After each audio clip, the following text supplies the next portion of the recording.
Hola, ¿qué tal? ¿Cómo están amigos? Muy buenas noches. Qué gusto estar con ustedes nuevamente. Sean bienvenidos a un webinar, al primer webinar del año de la Corporación Aceros Arequipa.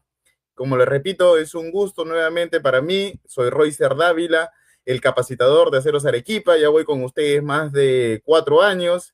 Y para mí es un gusto volver a reencontrarnos después del año pasado, después de todas las conferencias que hemos tenido, después de todas las capacitaciones presenciales. Y ahora retomamos nuevamente este año 2026, iniciando con esta capacitación el día de hoy para maestros de obra, con el título de Puntos claves para una buena excavación de zanjas y sin paracimientos corridos, ¿no, muchachos? Entonces, este es un tema muy interesante y creo que a lo largo de este año 2026 hemos tenido muchas mejoras. Una de ellas es que ahora tenemos para ustedes la nueva plataforma de aprendizaje que es la Academia del Acero 2.0, ¿no? Entonces, esa es una muy buena noticia para ustedes porque ahora ya, si se han dado cuenta, a ver si me ponen en los comentarios si se han inscrito y ahora ya tienen un usuario y una contraseña para que puedan ingresar a esta plataforma, ¿no? A ver, primeramente saludar a los amigos que se han conectado. El primer amigo conectado ha sido nuestro amigo Bernardo Zamora Nieto. ¿Qué tal? Muy buenas noches, Bernardo. También nos saludan los amigos Nilo desde Iquitos. Está mi amigo Freddy Armando Díaz de Chiclayo. Manolito Perú Barrios desde Barrios Altos, me imagino. A ver, ¿qué más? ¿Qué más? Acá nos saludan desde Roberto Conde Espinosa, desde Arequipa. Hola, ¿qué tal, Roberto? Nos saludan también Giovanni Márquez nos dice, saludos desde Lima, luego del sismo de 5 grados. Así es, muchachos, antes de empezar esta capacitación virtual, justo se presentó en la ciudad de Lima un pequeño movimiento sísmico de 5 grados, que no ha sido, bueno, un sismo de gran intensidad que ha podido causar mucho daño, pero, como siempre les decimos, son alertas que está dando el territorio, ya que nosotros estamos justo en este cinturón de fuego del Pacífico donde se presentan mucho estos movimientos sísmicos y son alertas pequeñas porque, como ya se sabe, en el Perú se viene esperando un sismo de gran intensidad. Esperemos que todavía demore mucho, pero hay pequeñas referencias, hay pequeños movimientos sísmicos que se están dando. Entonces, siempre hay que tener cuidado y para eso están estas capacitaciones virtuales, para poder comprender, para poder aprender y para podernos a salvaguarda con estas construcciones seguras que nosotros venimos incentivando desde Aceros Arequipa, ¿no? A ver, ¿qué más? Desde Chilca, muy bien, desde Moquegua, acá desde Lima. Entonces, amigos, como les decía, también nosotros tenemos ahora la nueva plataforma, la Academia del Acero 2.0, donde que ahora va a ser más fácil para que ustedes se puedan inscribir a todos los webinars que tenemos para este año, ¿ya? Simplemente crean su usuario, crean su contraseña y de ahí van a estar la opción de poder ver los videos, ya sea en tiempo real, como están viendo ahora, o de repente si se lo han perdido, pueden verlo mañana, pasado, van a estar siempre alojados en esta plataforma para que ustedes puedan verlo y después, una vez que terminan de ver el webinar, van a poder ir a certificarse contestando las preguntas del cuestionario que se encuentran también en esta plataforma, ¿ya?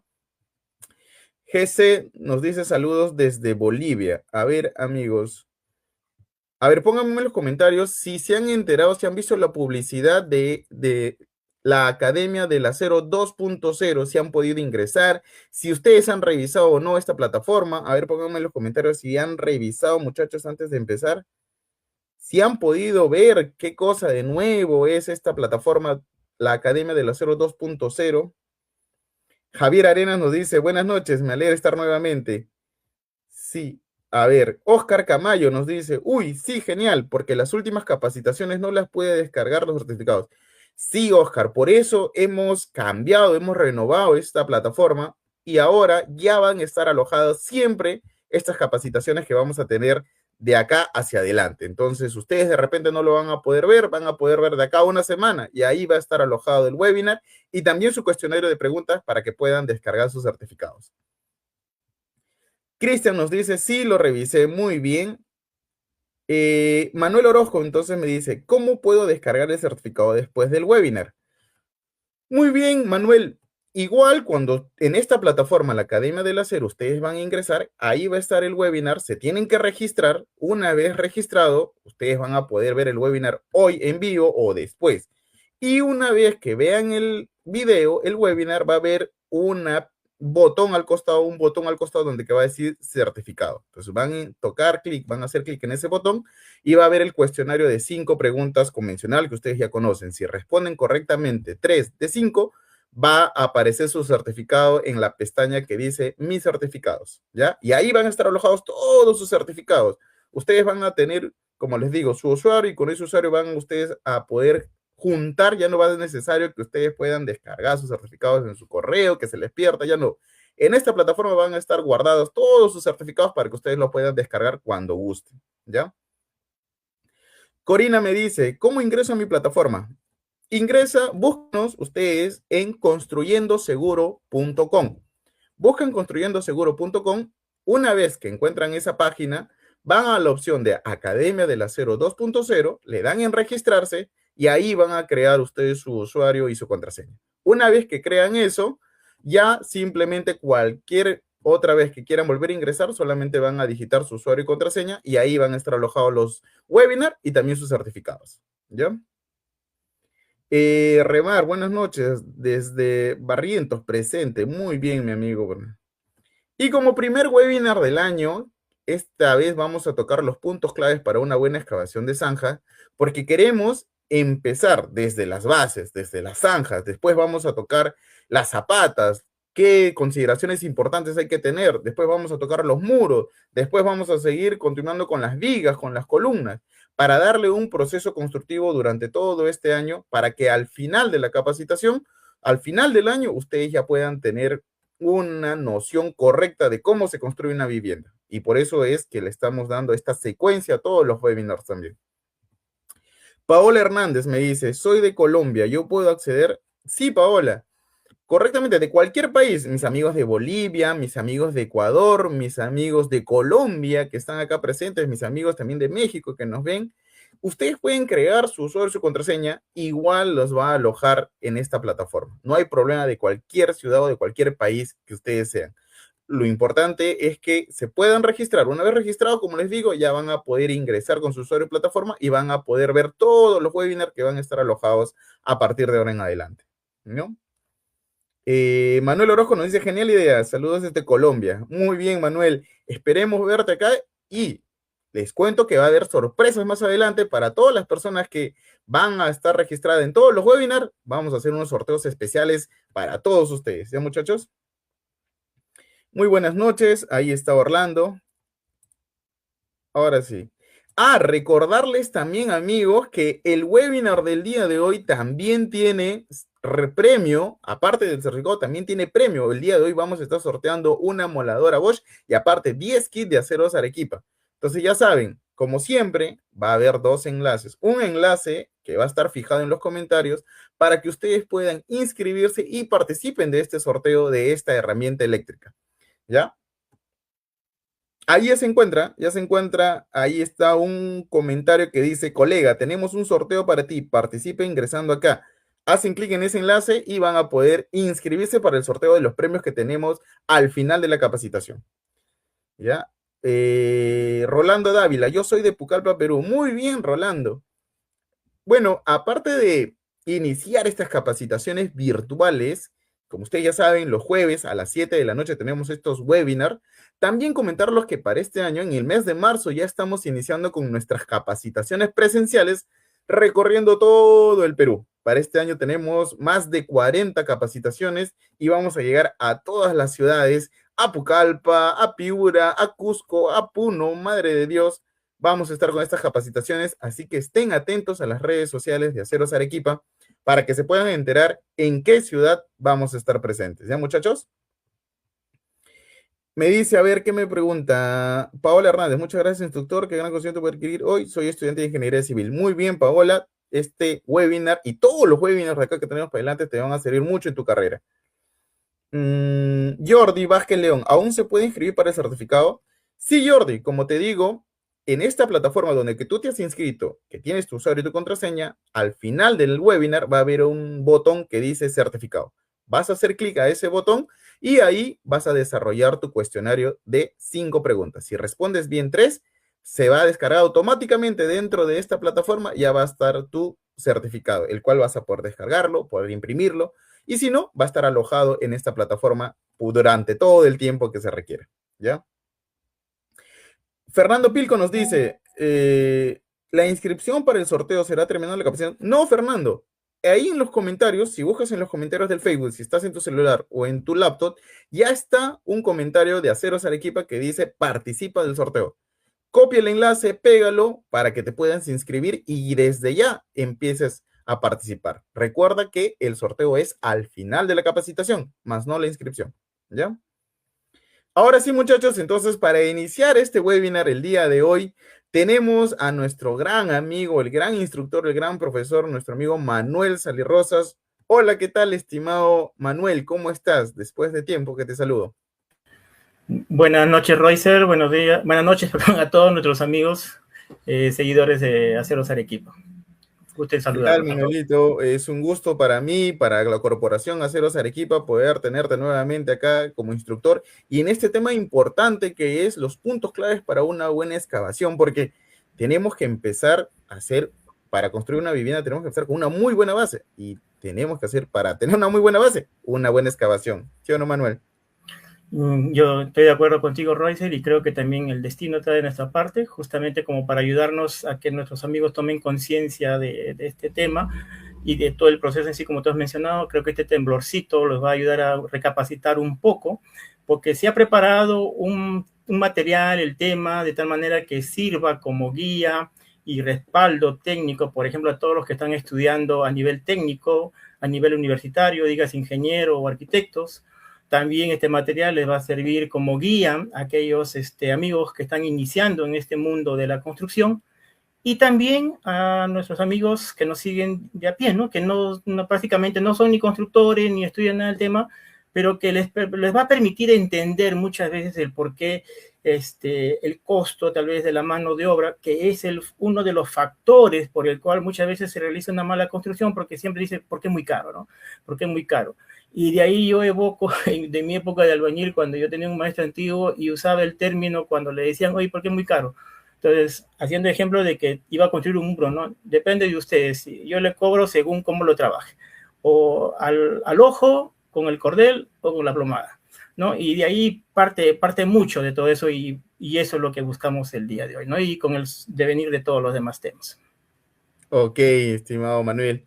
Bueno, amigos, lo dejamos acá con la capacitación del instructor. Recuerden que pueden dejar sus preguntas acá en los comentarios. Yo voy a ir leyéndolo y les voy a ir transmitiendo al profesor para poder contestarle ahí en vivo nada más, muchachos, ¿ya? Así que, bueno, profesor Manuel, lo dejo ahí con su capacitación. Muchas gracias, Royce. Muy bien, amigos, como ya lo indicó Royce, ahí está nuestro tema, puntos fundamentales para una buena excavación de zanjas de cimientos corridos. Básicamente, ¿qué es lo que vamos a ver aquí?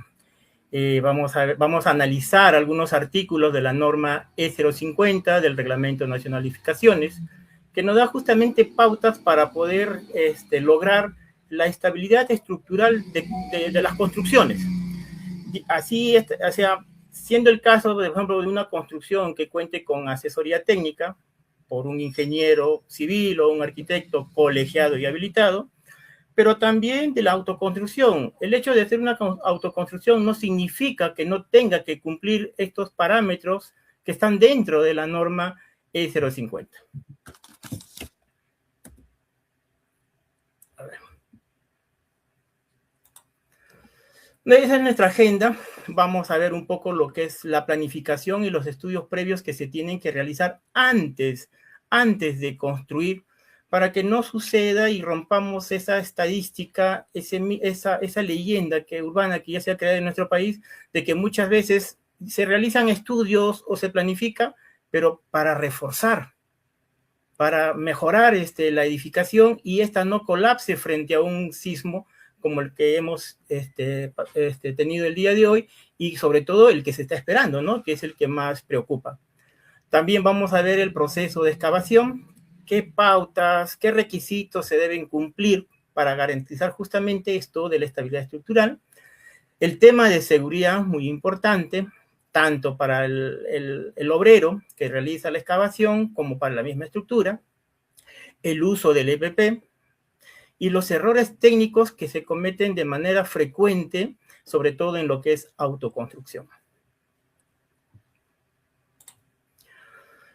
Como punto número uno dentro de lo que es la planificación y los estudios, es lo que les mencionaba, vamos a analizar algunos puntos que están dentro de la norma técnica E050 de suelos y cimentaciones, con el cual antes de construir una vivienda se tiene que solicitar planos del proyecto, y para ello también se tiene que conocer las propiedades físicas y mecánicas del suelo donde se va a edificar la vivienda.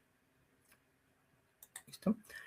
Es importante conocer estos dos planos, tanto por la parte profesional como por la parte del propietario, porque con ello vamos a tener una idea clara, por ejemplo, de que si vamos a construir o sea, identificar primero qué tan riesgoso, sísmicamente hablando, geológicamente hablando, es nuestra zona de residencia. Ahora, ¿qué significa eso? Eso no significa que vas a vender tu terreno o tu propiedad y buscar otro donde tengas mayor seguridad, ¿no? Conocer estos datos que nos dan estos dos planos nos va a dar idea del tipo de refuerzo, del tipo de cimentación que se debe emplear para garantizar la seguridad de la edificación. Justo vamos a empezar con el artículo número 4 de la norma E050, en la que justamente nos habla de lo que hoy hemos experimentado, ¿no? Ustedes ven acá que habla de los sismos y cómo estas no deben causar distorsión durante el movimiento, porque eso genera desplazamientos. También nos da la pauta, por ejemplo, en el 4.2, nos dice, por ejemplo, qué consideraciones se tiene que tener cuando se construye en zonas con pendientes, cómo resolver esas necesidades de los actuantes en un talud para que puedan contener un sismo, una sobrecarga, el flujo del agua que se pueda generar por una instalación defectuosa de la red de desagüe o de la red de agua. También es importante que nuestros amigos que construyen, sobre todo, porque ellos a las finales terminan siendo quienes asesoran, brindan asesoría a sus propietarios, a sus clientes, sobre los sistemas estructurales. Acá hay una idea equivocada, por ejemplo, entre hacer un sistema de pórticos, que es decir, vamos a adelantar un poquito para que lo entiendan, que este sistema que está acá, que es el de pórtico, muchos lo toman como una opción porque creen que es más económico. Creen que es más económico porque solamente se invierte en columnas y vigas y ya luego de a poco vamos haciendo los muros y por eso resulta más económico. A diferencia de este sistema, el de muros portantes, en la que si tú quieres ir creciendo verticalmente, es decir, avanzando de piso a piso, tienes que invertir en todos los muros que se necesitan, hacer una mayor cantidad de columnas, etcétera, etcétera. Sin embargo, cuando nosotros revisamos la norma, resulta que el sistema de pórticos es un sistema que cuesta más que el de sistemas portantes, porque la calidad del concreto es mucho más alta, es de mejor calidad y por tanto es de mayor costo. Los diámetros de acero que se van a emplear en el sistema de pórticos también tienen que ser de mayor diámetro, más gruesos, por tanto también implica otro costo, a diferencia del sistema portante, que normalmente se trabaja con aceros de media pulgada, y los refuerzos transversales o estribos se trabajan con acero de 6 milímetros. ¿Ok? Entonces, también esta confusión se genera, como le dije hace un momento, que como solamente hacen las columnas y las vigas y techan y van subiendo verticalmente, van creciendo verticalmente, entonces ven realizados sus sueños, que van creciendo con el sueño de la casa propia y que ya de a poco van desarrollando los muros. Pero cuando se realizan los muros, amigos, el realizarlo de manera correcta, en este caso serían tabiques, Los tabiques también tendrían que ser confinados. ¿Qué significa confinados? Tengo un problema con el puntero, pero fíjense en la imagen de la izquierda, donde están los ladrillos, donde están los dos trabajadores, uno de ropa azul y uno de ropa roja. Un muro confinado es aquel elemento que tiene a toda su parte perimetral, a los laterales tiene columnas o columnetas, luego tiene la viga de la losa y la viga del entrepiso, y si estuviera en el primer piso, el sobrecimiento. Entonces, cuando se realiza en un sistema de muros portantes, en un sistema de pórticos, ¿qué es lo que se estila? ¿Qué es lo que se estila en un sistema de pórticos? A la columnita le perforan con un rotomartillo para colocar una mecha, ¿no? A veces lo hacen con alambre número 8, a veces lo hacen con el acero de 6 milímetros, hacen un gancho. ¿Con qué finalidad? De asegurar el muro a la columna. Hay algunos casos, y que es lo peor que pueden hacer, es picar el recubrimiento de la columna hasta descubrir el refuerzo, descubrir el acero, descubrir el estribo y anclar esa mecha a ese estribo. Recuerden que en todo sistema estructural, en toda edificación, ningún sistema estructural debe ser picado, columna o viga. No se debe picar. Entonces, como le dije hace un momento, esa idea equivocada de que yo edifico con este sistema de pórticos porque a mí me sale más barato, porque luego hago el muro, y para que el muro no se desprenda, no se caiga, yo pico la columna o perforo la columna y pongo mechas, entonces ya estoy asegurando el muro, lo que está generando es desestabilizar la estructura, perjudicar la estructura, porque este sistema, como ustedes ven en esta imagen, de la imagen de la derecha, durante un sismo tiene un desplazamiento distinto al otro que está acá.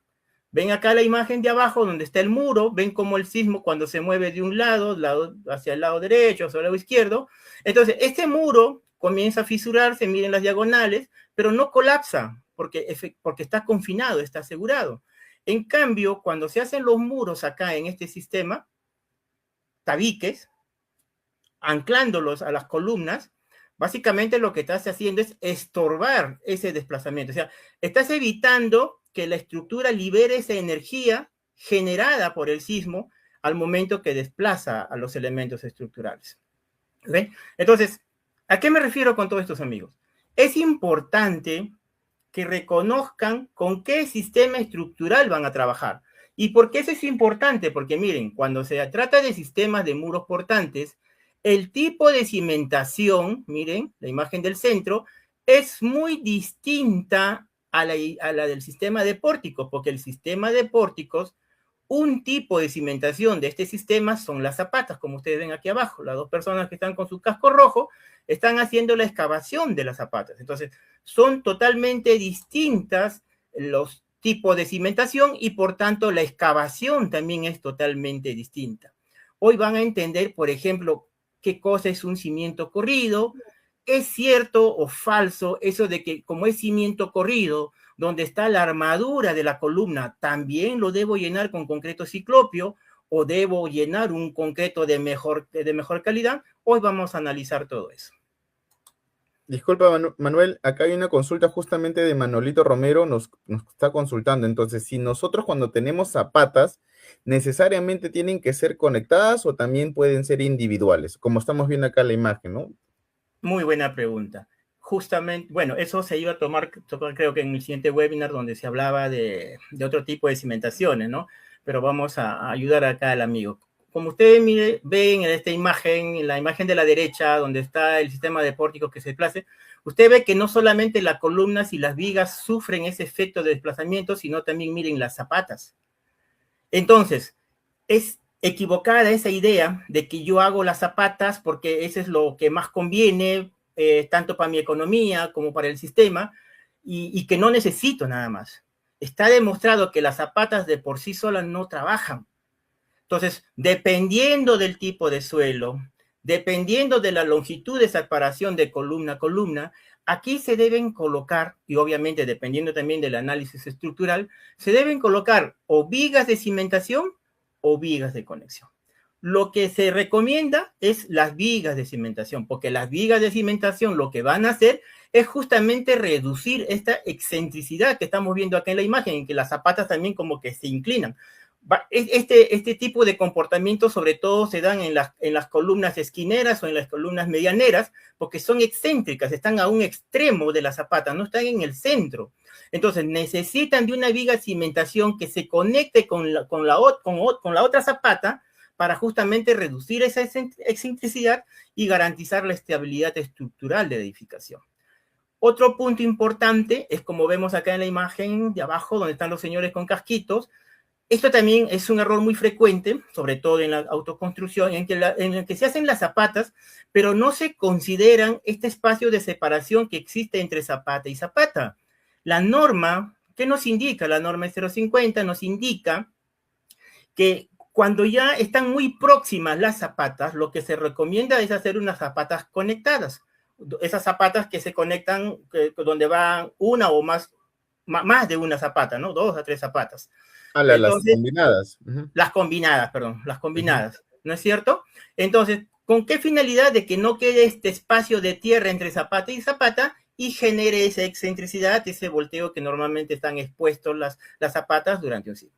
Ahora, adicionalmente a ello, dependiendo también del número de columnas, lo cual significa un número de zapatas, la norma te dice, si sumado todas las áreas de las zapatas, esta supera o iguala al 50% del área total del terreno, ya no es suficiente con una viga y cimentación y tampoco hacer zapatas, sino ya se tiene que hacer losas de cimentación. ¿Okay? Y bueno, dentro de la norma también se establecen esos parámetros mínimos de cuánto debería ser el alto. Normalmente el alto de una losa de cimentación es 40 centímetros, entre otros detalles más. Espero que haya aclarado la duda del amigo. Sí, ok, está bien. Listo. Entonces, para entender un poco mejor, cuando hablamos de planificar un proyecto y estudios, nos referíamos al estudio de mecánica de suelos. Para entender un poco, ustedes ven acá en la imagen superior, hay una señora que está en la dulce espera y abajo está el suelo con unas flechitas en que nos muestra los estratos de tipo de suelo. Entonces, para poder entender la importancia del estudio de suelos, lo que vamos a hacer es una analogía con la medicina. Cuando se tiene un bebé, como ahí bien dice el texto, al bebé pues obviamente se le programa sus chequeos mensuales o periódicos, según lo que establezca su pediatra, para evitar que el recién nacido, que el niño se enferme, ¿no es cierto? Y eso es durante los primeros días del nacimiento y de acuerdo a lo que va cumpliendo años. Eso todos lo sabemos, al menos todos los que tenemos hijos, ¿cierto?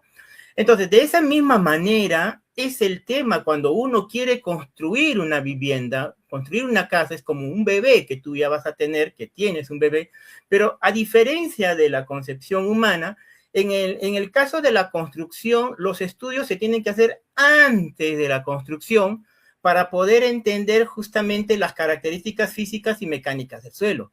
Aquí vamos a saber qué tipo de suelo es, si es un suelo arenoso, gravoso, limoso, arcilloso, si es un suelo agresivo, hablando en términos químicos, cuánto porcentaje de sales y sulfatos puede tener, cuánto porcentaje de ion cloruro. La idea es que no supere todo suelo tiene sales, sulfatos y ion cloruro, pero la idea es que no supere el límite permitido por la norma de 0,60 y la norma de 0,50. Les hablaba hace un momento, otro factor, justo viendo esto, escuchamos muchas veces, se escucha muchas veces de que si yo encuentro una roca, una piedra grande, es necesario que la retire. Es más seguro, no sería más seguro si yo coloco mi columna sobre esa piedra. Esta imagen que está acá, amigos, pertenece a la zona de Huaycán, la zona H, y al igual que esta imagen en esta zona de Huaycán, también se repite en muchos distritos de nuestro país: Caraballo, Coique, San Juan Lurigancho, Chaclacayo, etcétera, etcétera. ¿Y qué es esta imagen de acá de la derecha, donde vemos las rocas ahí? Esas son piedras apiladas, rocas apiladas, pero a pesar del tamaño, a pesar del volumen que tienen, no significan que sobre ellas tú tengas que colocar una armadura, porque al ser rocas son tan fuertes que va a garantizar la estabilidad de mi edificación, que va a garantizar que mi vivienda no colapse. Es lo más equivocado que pueden pensar, porque como ustedes ven, son como lajas, son como cosas tan pequeñas para el sismo, que si ustedes colocan una columna sobre una de estas piedras que porque no quieren gastar en extraerla o porque tienen, como les decía, esa idea de que es más seguro, ustedes colocan la armadura de esa columna sobre esa piedra, la encofran, la llenan, pasa un tiempo, pasa un sismo del nivel que hemos tenido hace poco y ustedes van a comenzar a ver cómo aparecen fisuras y rajaduras en esa zona. La columna se separa del muro porque la piedra durante el sismo se va a mover, se va a desplazar, va a estar sobre así como arena movediza. Entonces no garantiza la estabilidad de una edificación. Por eso incluso, a pesar de tener este tipo de suelos, se recomienda que se realice un estudio de mecánica de suelos porque a cierta profundidad también puede darse el caso de que no estén ni siquiera apiladas, sino pueden estar cruzadas. Y existe un vacío tan pronunciado entre piedra y piedra, esos huecos, podemos decirlo, que al producirse un sismo, ese hueco obviamente se va a llenar porque una de las piedras cae y va a hacer que toda la edificación o esa zona de la edificación sufra asentamientos. ¿Okay? Entonces, este mapa que está acá, que se llama mapa de microzonificación sísmica, justamente nos dice eso. Acá vemos los colores, esto lo encuentran fácil en internet, en las páginas del SISMIT. Entonces, ahí todo, por ejemplo, estas zonas rojas que ustedes ven son terrenos que justamente son colapsables. Son colapsables. Pueden ser suelos arenosos, pueden ser de roca apilada como está acá, pero que no garantiza una edificación resistente frente a los sismos. Entonces, ¿pero qué significa eso? Yo no puedo construir acá, puedes construir acá, pero el tema es que te va a costar un poco más, porque los estudios para garantizar la estabilidad de esta edificación obviamente implican otro costo. Y como lo dije hace un momento, el gran problema en nuestro país, en gran parte de nuestro país, es el costo para edificar. Entonces, por eso que muchas veces se evita el estudio de mecánica de suelos, buscan ahí al maestro de más experiencia, de más confianza que tengan, para que le dé esa receta mágica y le evite todos esos gastos.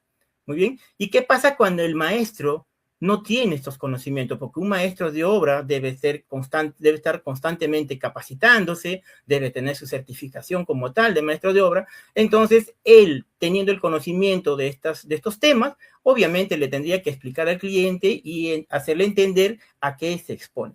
Tenemos que cambiar esa mentalidad que teníamos en los años 80, 90, en que, bueno, ni modo, o sea, no tengo a dónde irme y tengo que hacerlo así porque necesito una vivienda, ¿no? Se tiene que cambiar esa mentalidad. Entonces, ¿en qué situaciones se exige el estudio de mecánica de suelo? Ahí tienen todas las pautas, edificaciones, servicio.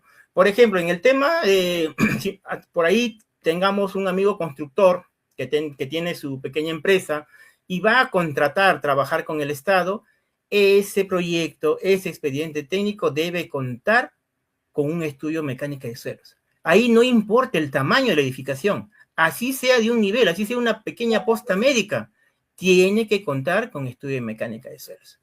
¿Okay? Ahora, los otros parámetros que nos habla de edificios de 1 a 3 pisos, de más de 500 metros de cuadrada, ya está hablando en el tema particular, pero también acá hay un detalle, ¿no? Como le decía, nosotros podemos iniciar el sueño de la vivienda, tal vez al inicio usamos esteras, tableros para construir nuestro hogar, pero poco a poco fuimos construyendo. La familia creció, los hijos se hicieron profesionales, entonces ese primer piso termina convirtiéndose en 4 o 5 pisos. Entonces ya superamos lo que como mínimo nos pide la norma y se está arriesgando la edificación porque se inició con una edificación provisional y que terminó siendo eterna, ¿no? Otro punto importante dentro de este punto de lo que es planificación, antes de iniciar la excavación, antes de iniciar el trazo, antes de iniciar el desarrollo del plano, se tiene que hacer la identificación de las instalaciones. Ustedes ven acá algunas imágenes, por ejemplo, miren, de cómo las tuberías ya estaban instaladas, porque posiblemente ahí ya se tenía una edificación que ha sido demolida, porque, como le dije hace un momento, la familia cambió su situación socioeconómica, entonces decidieron remodelar, rehacer todo, volver a construir, y miren, ya tienen proyectadas las instalaciones eléctricas. Entonces, como entienden que mover esto, cambiar esto implica un costo, muchas veces las dejan ahí en complicidad con el maestro, con el contratista, porque le dice que no pasa nada, porque le viertes el concreto y ya queda, ¿no? Sin embargo, no es así. En lo posible, estas tuberías, dependiendo del tipo de instalación, sanitaria o eléctrica o de agua, desagüe o agua, perdón, o eléctrica, tienen que reubicarse para que no sean dañadas justamente durante un sismo, porque esta cimentación, recuerden que está expuesta a sismo y se desplazan. Entonces, si están llenas de concreto, la armadura también ya está llena de concreto, se produce un sismo porque estas tuberías también están embebidas dentro del concreto de la cimentación, lo que va a hacer es que durante el sismo, ese desplazamiento que va a generar que estas tuberías se quiebren. Entonces, en el tema de electricidad, tal vez por ahí no se visualice mucho, a menos que se dañen los cables y comience a ser tierra y se comience a pagar más por el consumo de lo habitual. En el tema del agua sí se visualiza rápido porque el agua aflora, se evidencia cuando hay un daño de tubería de agua. El problema es cuando es tubería de desagüe. Es por eso que el tema de instalaciones sanitarias en la red de desagüe se considera muerte lenta para las edificaciones, porque estas de aquí pueden tener fisuras a rajaduras, como es tan poco el flujo del agua, poco a poco van humedeciendo la zona donde está ubicada la estructura y comienzan a oxidar. Luego del óxido viene el estado de corrosión y por último el colapso de la edificación cuando se produce un sismo, así sea de baja intensidad. Y luego también tenemos algo que se tiene que planificar, es el tema del trazo, replanteo y nivelación. Dos puntos muy importantes, muchas veces considerados de poca importancia, más equivocado no puede ser, porque de aquí parte todo. Una mala nivelación va a generar problemas durante el proceso constructivo. Un mal trazo y replanteo va a generar problemas estructurales debido a que va a generar desfases en los elementos, es decir, columnas desfasadas, vigas desfasadas, y cuando ya estén en la parte de losas se va a visualizar el error. ¿Y a qué induce eso? De que muchas veces cuando se colocan las armaduras de las vigas, unas van a estar afuera, hacia un lado, y el otro afuera, pero hacia el otro extremo.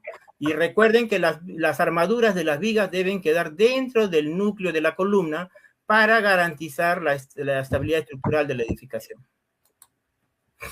Entramos al punto número 2, que es el proceso de excavación. Y acá algo muy importante. Vamos a acabar con algunos mitos, como le decía. Acá hay información para aquellos amigos que están iniciando en esto de la construcción, para que tomen sus precauciones, sobre todo al momento de realizar su presupuesto.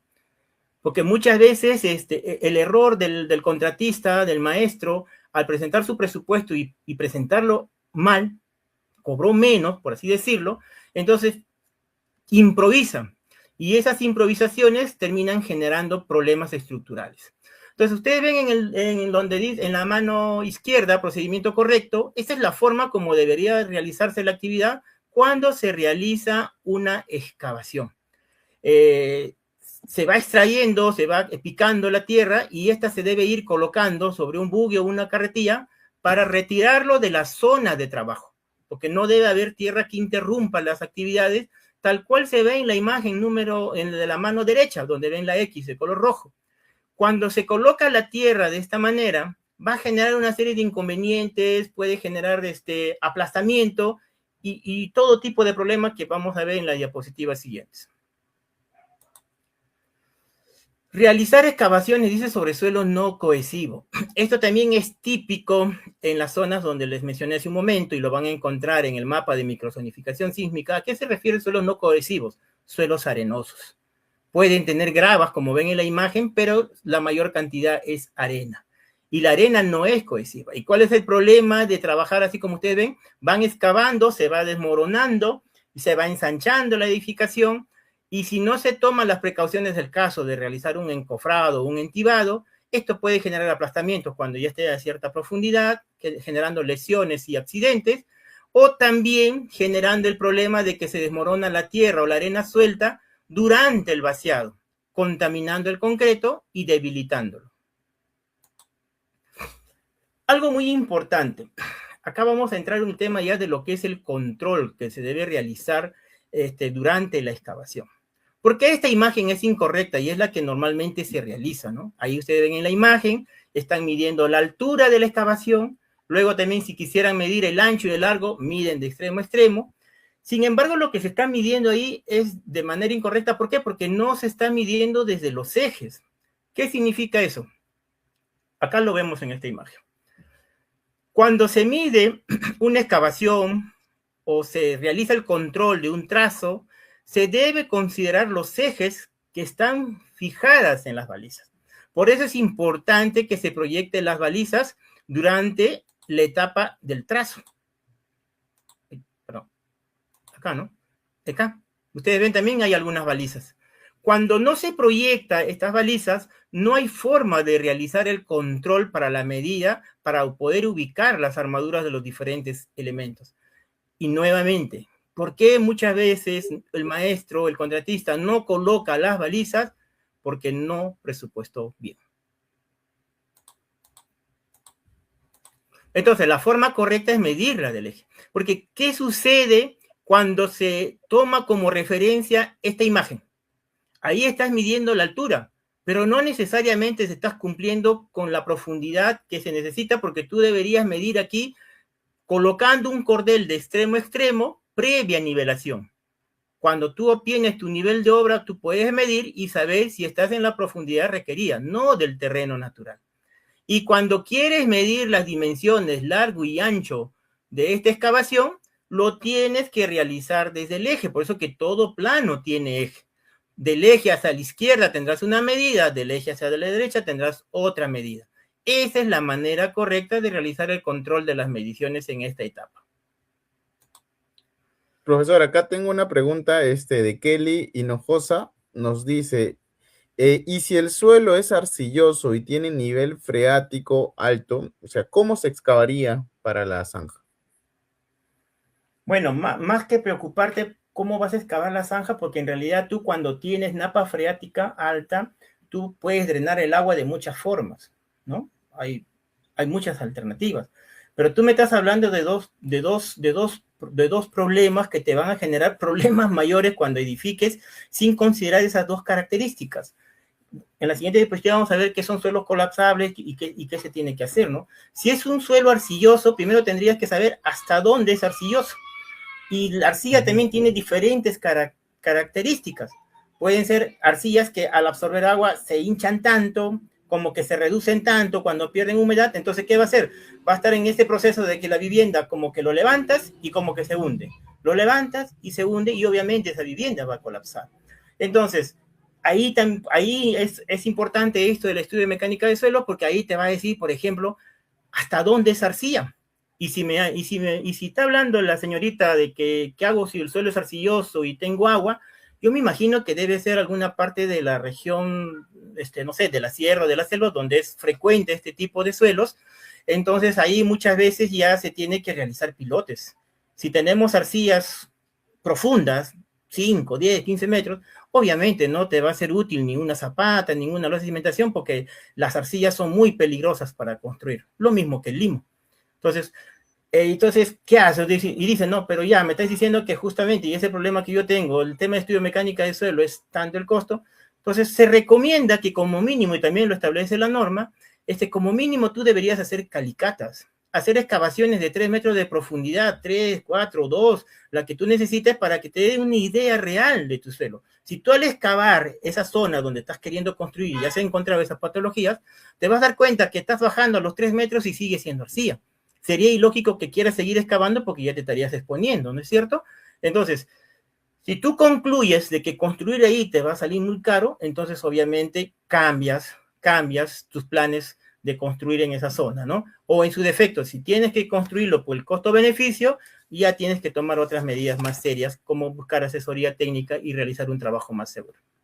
Como usted dice, profesor, muchas veces nos dejamos guiar a veces por alguna excavación de 80 centímetros que excavamos y ahí nos sale pues, la napa freática alta, vemos que es arcilla, pero de repente no sabemos si a 1,20 m, a 2 metros ya hay grava, ya hay piedras, o es un suelo mejor. Entonces, por eso es importante el estudio de mecánica de suelo, porque ya vamos a ver en completo al hacer esa calicata en estos 3 metros de profundidad, cuál es realmente lo que contiene este suelo, ¿no? Entonces, a veces no es bueno dejarse guiar, porque he hecho una excavación de 80, 50 centímetros o 1 metro, y con eso voy a definir yo qué voy a excavar, ¿no? Porque el suelo tiene diferentes capas, como hemos visto, y en eso radica justamente el estudio de mecánica de suelo, para hacer de repente una cimentación más económica o quizás de repente hacer una cimentación más cara, ¿no?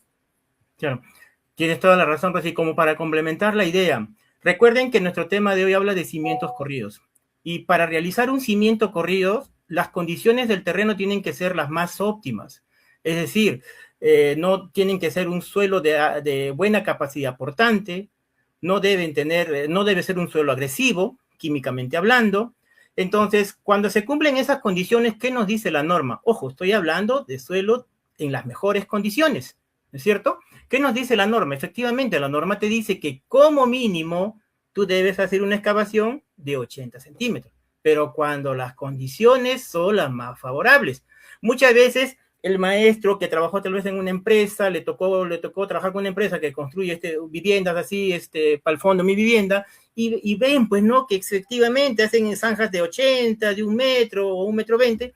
Entonces, ese conocimiento lo transmiten a su zona, pero no entienden por qué y cómo sale. Y resulta que en su zona el suelo puede ser muy agresivo, el suelo puede ser arcilloso, el suelo puede ser limoso. O sea, no es lo mismo la realidad de la morfología del suelo en nuestro país. Es muy variado.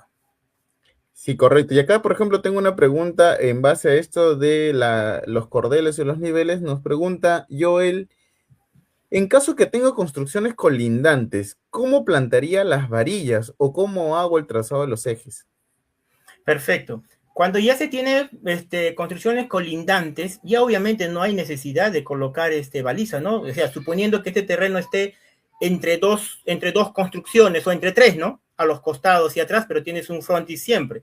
Entonces, en las partes que ya existe construcción, los ejes se trazan en los muros de esas construcciones existentes. Obviamente, por cuestión de respeto, se tiene que comentar, hablar con los vecinos de que vas a hacer unos trazos ahí, ¿no? Con tu tiralínea, con una tiza, en la cual tú vas a demarcar justamente esos ejes. Y para poder colocar un clavo que te va a guiar con el eje, obviamente tienes que colocar un listón de madera y clavarlo ahí al muro vecino. Por eso es muy importante que por respeto le expliquen al vecino lo que tienen que hacer.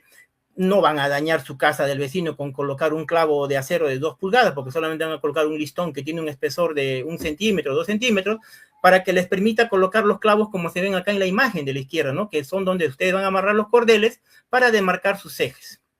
Y algo muy importante, ya que estamos ahí, porque creo que también lo vamos a ver en otra parte, pero ya lo vamos a correr nomás. Cuando ya se tienen construcciones colindantes, amigos, es muy importante que consideren las juntas sísmicas. El tema de las juntas sísmicas en nuestro país también es otro gran problema. Muchas veces no se deja esa separación como mínimo que se debe dejar entre vivienda y vivienda, o construcción y construcción. En la norma E030 del año 2018 nos menciona que la junta sísmica debe ser igual o mayor a 3 centímetros, ¿no es cierto? Hablando de una edificación de 1 o 2 pisos. Pero si esta edificación es mayor, ya hay una fórmula ahí en la que nos dice que la junta sísmica es igual a 0.006 por la altura de la edificación. Ahora, ¿qué sucede? Se está a la espera de la publicación, de la actualización de la E030, donde la norma ya se ha vuelto más exigente. Ya no basta con que tú dejes esos 3 o 5 centímetros, calculando con la fórmula que les acabo de mencionar y que está en la norma, por favor revisen la norma, la E030. Una vez publicada la actualización de la E030, se tiene que considerar el factor del suelo y el factor de la zona. O sea, la norma se vuelve más exigente y eso es lo que estaba pasando en nuestra capital. En nuestra capital tenemos diferentes tipos de suelo. Tenemos distritos como La Molina y otros donde tienen suelos arenosos, arenas gruesas. Otros distritos que tienen arena, pero es arena fina y limo. Y otros suelos que son gravosos. Entonces, ¿qué se hacía? O que se sigue haciendo, porque todavía está vigente la del 2018. Se hacían los cálculos de la junta sísmica, pero se aplicaba la misma fórmula para todo tipo de suelo.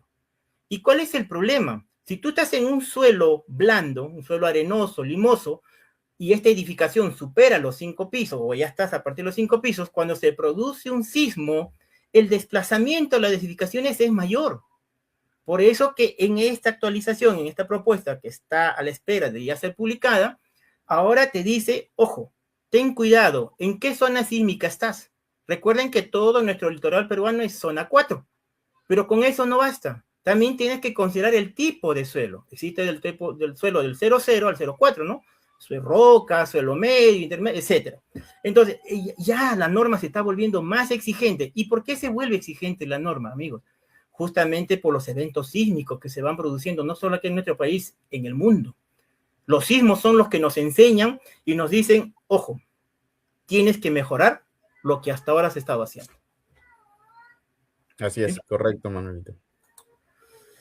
Veíamos el tema de la verticalidad de los lados laterales, es algo muy importante. Acá en la imagen ustedes pueden ver, ahí en la primera imagen de izquierda a derecha, ahí está el maestro, está colocando la plomada, justamente para verificar la verticalidad de ese suelo. Es decir, que tiene que estar aplomado. ¿Qué pasa cuando no se realiza ese control? Pero ese control se tiene que realizar desde el inicio. Realizar el control de la verticalidad. Y no cuando ya lo has terminado, cuando te das cuenta que iniciaste en 40 centímetros y ya cuando llegas al metro o 80, según lo que estime el proyecto, resulta que tienes un ancho de 1 metro o tal vez menos de 40. Entonces, ¿qué es lo que sucede? Colocas la armadura, como está en la primera imagen de la derecha, donde está el hombre de casco azul, colocas la armadura y resulta que el acero está casi pegado al terreno. ¿Y qué nos dice la norma 060 con respecto a esta etapa? Cuando ya se colocan las armaduras dentro de la excavación. El recubrimiento mínimo del acero cuando está en contacto directo con el suelo es 7 centímetros. Por ahí algunos me dirán, pero no puede ser, porque yo he visto en unos planos o en mi universidad o en mi instituto me han dicho que es como mínimo 7.5. 7.5 lo establece el ASI. La norma 060 te dice que como mínimo es 7. Te está diciendo como mínimo, no te está diciendo que lo pongas a 7. Tú puedes, el profesional normalmente va a determinar que puede ser incluso mayor a 7 dependiendo de qué, dependiendo de las características físicas y químicas del suelo. Cuanto más agresivo es el suelo, obviamente necesita mayor recubrimiento para poder proteger la vida útil del acero. Porque recuerden que el concreto tiende a tener poros. Y al tener poros, por ahí van a ingresar las sales y los sulfatos y el ion cloruro. Las sales y los sulfatos normalmente debilitan, atacan al concreto y luego, debilitado el concreto, ingresa el ion cloruro y comienza a oxidar y luego pasa a estado de corrosión el acero, con lo cual ya pues esa estructura está completamente débil. Otro punto muy importante es la limpieza de fondo, dice. Acá vemos tres imágenes y todas son incorrectas. Como ustedes pueden ver, está la parrilla. Esta puede ser una zapata, una armadura de una columna convencional, una parrilla, como ustedes ven. Pero vean que todas están sobre el suelo. Si bien es cierto, hay algo que los separa. En algunas tienen dados de concreto y en algunas tienen unas piedras de canto rodado. Pero no tienen solado. ¿Y por qué es importante el solado? Porque justamente el solado permite la limpieza de esa zona, de modo que cuando se vierte el concreto no se contamine con ese material que está dentro de la excavación. Como lo vemos acá. Debe tener en la imagen izquierda, ustedes ven que ya está hecho la capa del solado. Normalmente, ¿qué es el solado? Es una capa de concreto de 5 centímetros como mínimo, también si llega a 10, eso lo determina el profesional, para justamente colocar sobre este trazo, sobre este solado se realiza el trazo, o sea, colocas tu cordel, no sé si puede visualizarse en la imagen, ahí está el cordel, y luego con la plomada cónica, ese cordel, esa línea del cordel se traslada al fondo, de ahí sobre el solado, y se realiza el trazo con el tiralínea. ¿Para qué? Para poder fijar la parrilla y posteriormente la columna. Y la imagen de la derecha, como estamos en el tema de cimientos corridos, ojo con esto, perdón, no basta con que ya tengas lista la excavación. Miren, gran parte de la excavación está limpia, es lo que se busca. Ven en algunas partes que sí han dejado la tierra amontonada, se entiende que luego las van a retirar, pero la forma correcta es trabajar así, completamente limpio, sin excedente de la excavación puesta sobre esa parte sólida, pero se tiene que proyectar el tema de las instalaciones sanitarias. Porque es incorrecto que luego que has hecho el vaciado, te das cuenta de que no dejaste ninguna abertura para poder pasar las tuberías de las redes de desagüe, sobre todo. Entonces, ¿qué haces? Comienzas a picar. Y como has llenado piedras grandes, piedras de zanja en esta zona, terminas prácticamente destrozando la cimentación.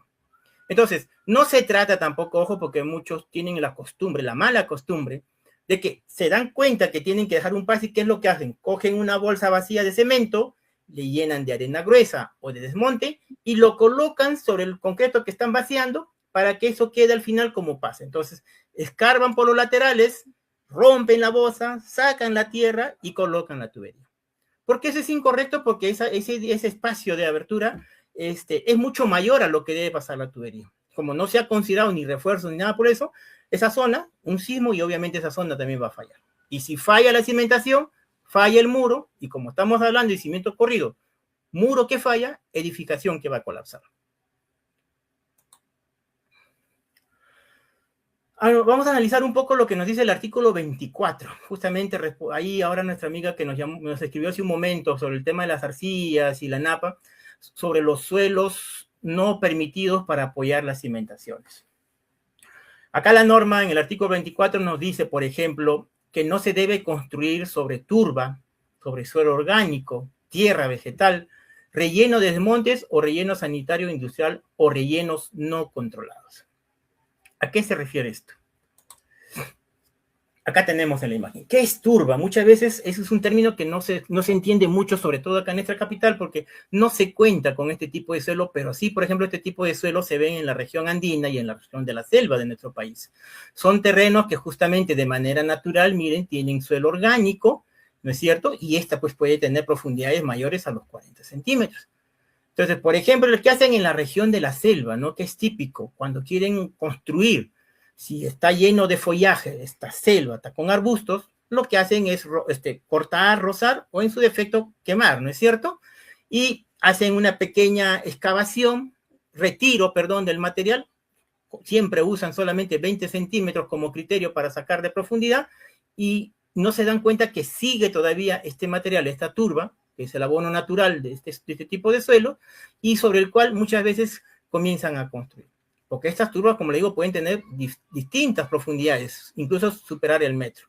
Y lo mismo sucede en la zona de la sierra. Entonces, ¿cuál es el problema de construir sobre este tipo de suelos? O en su defecto, hacer el falso piso o el contrapiso sobre este tipo de suelos. Al ser suelos orgánicos, estas con el tiempo se van a descomponer, se van a desintegrar y va a quedar un vacío entre esa superficie o esa capa de concreto del falso piso o el contrapiso, y lo que va a generar es rajadura y fractura de justamente estas zonas. Otro que nos dice la norma que no se debe construir sobre relleno, y acá hay muchas zonas en nuestra capital, básicamente en la zona sur y en la zona este, donde han existido canteras, luego que se aprovechó el recurso, el agregado, cual fuere, comienzan a recibir desmonte como relleno, luego, más o menos calculando 50 o tal vez hasta 1 metro de profundidad de espacio, ya lo rellenan con afirmado y lo terminan lotizando. Esto ha pasado mucho, como les digo, en la zona este y zona sur de nuestro país, también en parte de la zona norte donde han existido canteras. ¿Y cuál es el problema? Escarban, hacen la cimentación y como son zonas de relleno, de piedras, escombros, etcétera, cuando la edificación comience a construirse, comienza a crecer de manera vertical, hay un peso que va generando sobre el suelo. Entonces, este tipo de suelo, este tipo de relleno, no va a resistir justamente ese peso, esa carga de la edificación y va a terminar colapsando. Ahora ustedes dirán, ya, entonces, ¿a cuántos metros lo escarbo? Como me dijiste hace un momento, ¿hago 3 metros de excavación y ya de ahí puedo construir mi vivienda? No.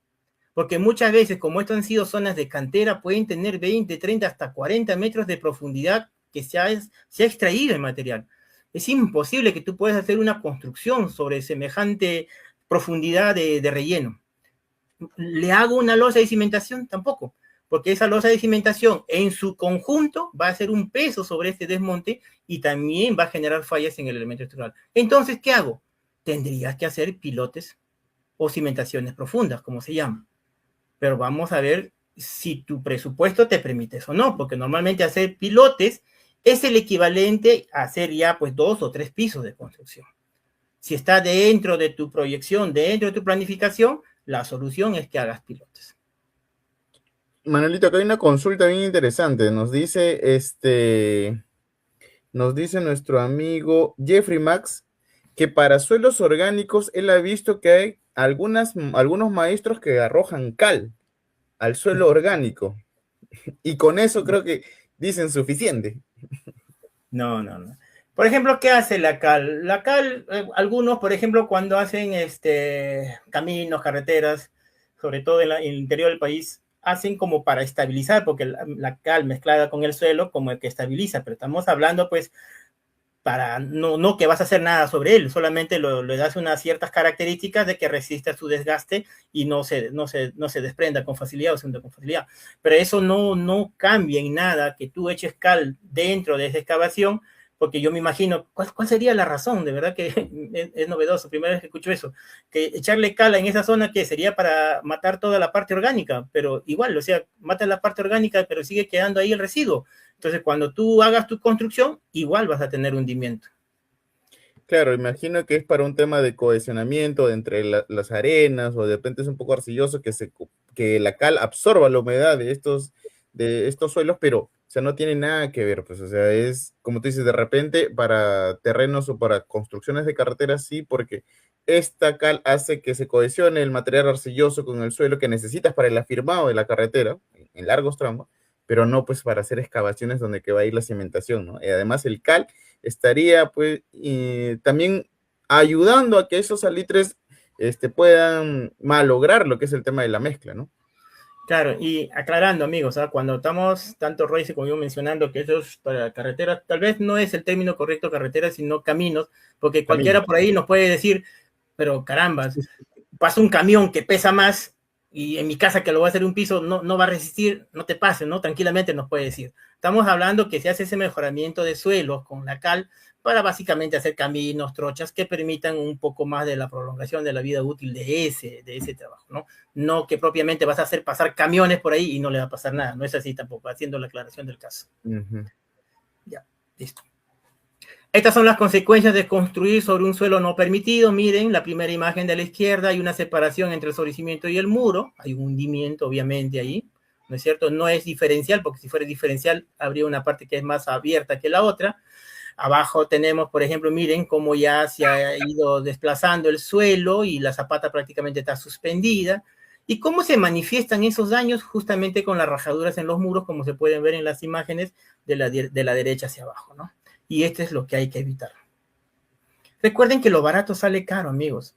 Ustedes piensan tal vez, como les decía hace un momento, ¿no? Usan un sistema constructivo pensando que es más barato, cuando en realidad es más caro. Solo que, ¿por qué resulta barato? Porque se está construyendo mal, no porque sea barato.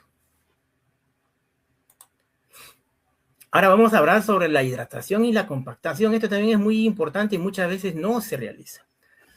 Por ejemplo, se da la situación de que tú tienes tu terreno en una zona donde has encontrado estos tipos de suelos colapsables, ¿no? O suelos expansivos, justamente como indicaba la amiga hace un momento, un suelo arcilloso, que las arcillas normalmente son expansivas, pero resulta que no es tan profundo ese tipo de material colapsable, ¿no es cierto? Entonces, lo que la norma te recomienda es que retires todo ese material colapsable, luego lo compactes.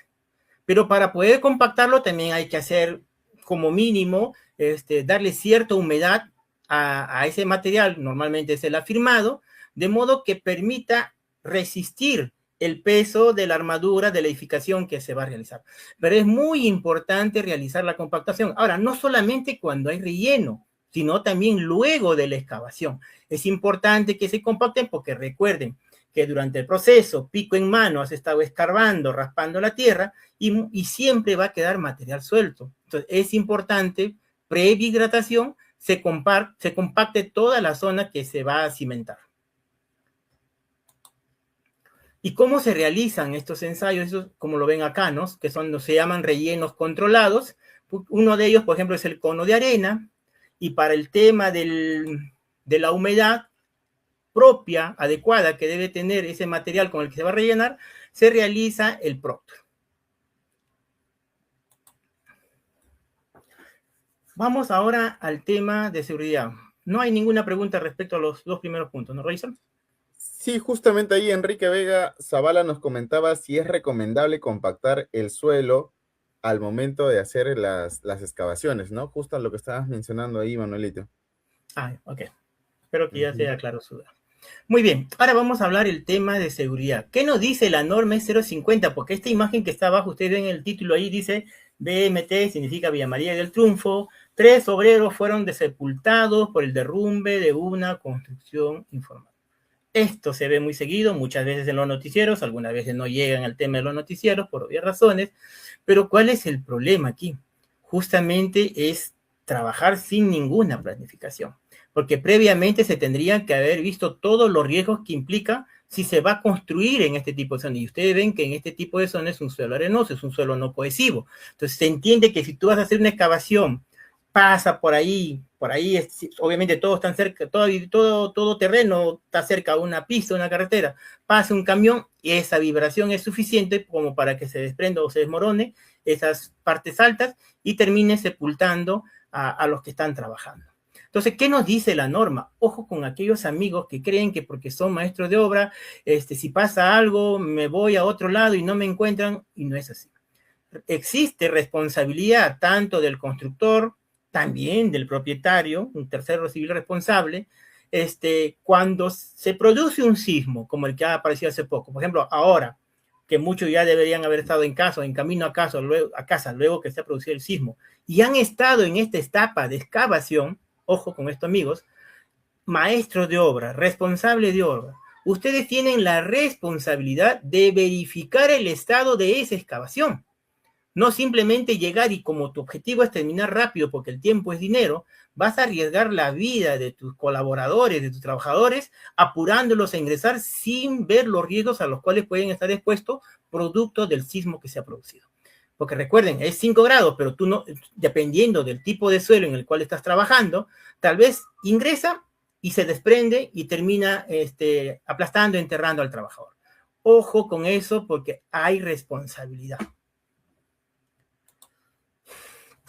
Otro caso muy similar, miren, es típico acá en nuestro país, porque a veces también se trabaja con empresas, pero siempre el gran problema es eso, ¿no? El tiempo es dinero y no se toman las medidas del caso, ¿no? Suspenden obra tras derrumbe. Entonces, ¿qué sucede cuando se tiene edificaciones, como dice acá la norma de la E050 en el artículo 39.2? Que cuando se tiene excavaciones verticales de más de 1,50 m de profundidad se deben entibar. ¿Qué son entibaciones? Se ponen tableros a los costados, se apuntalan de tal manera que se evita que se desmorone, que se desprende y genera aplastamiento y accidentes a los que están trabajando. Pero ustedes me dirán, pero ¿cómo hago eso yo en una zanja y luego cómo lleno? Recuerden, amigos, que dependiendo del suelo, imagínate que tú has hecho tu calicata a 3 metros y resulta que a 2,50 m ya encontraste un buen suelo. Escarbas unos 30, 40 centímetros más para tener la certeza y ves que cada vez va mejorando el suelo. Entonces, tu excavación termina siendo profunda, mayor al 1,50 m. Entonces, ante esas circunstancias, tú tienes que tomar las precauciones del caso y entibar toda esa zona de modo que se eviten lesiones o accidentes de las personas que están trabajando. Porque se dan esos casos. Porque hasta esa profundidad todavía es viable construir. Obviamente no vas a llenar los 2,5 m, 2,50 m de concreto, porque sería absurdo, sino ya se toma y se aplica lo que dice la norma, ¿no? O sea, no sé, 1 metro, 1,20 m llenas, y luego ya realizas un encofrado.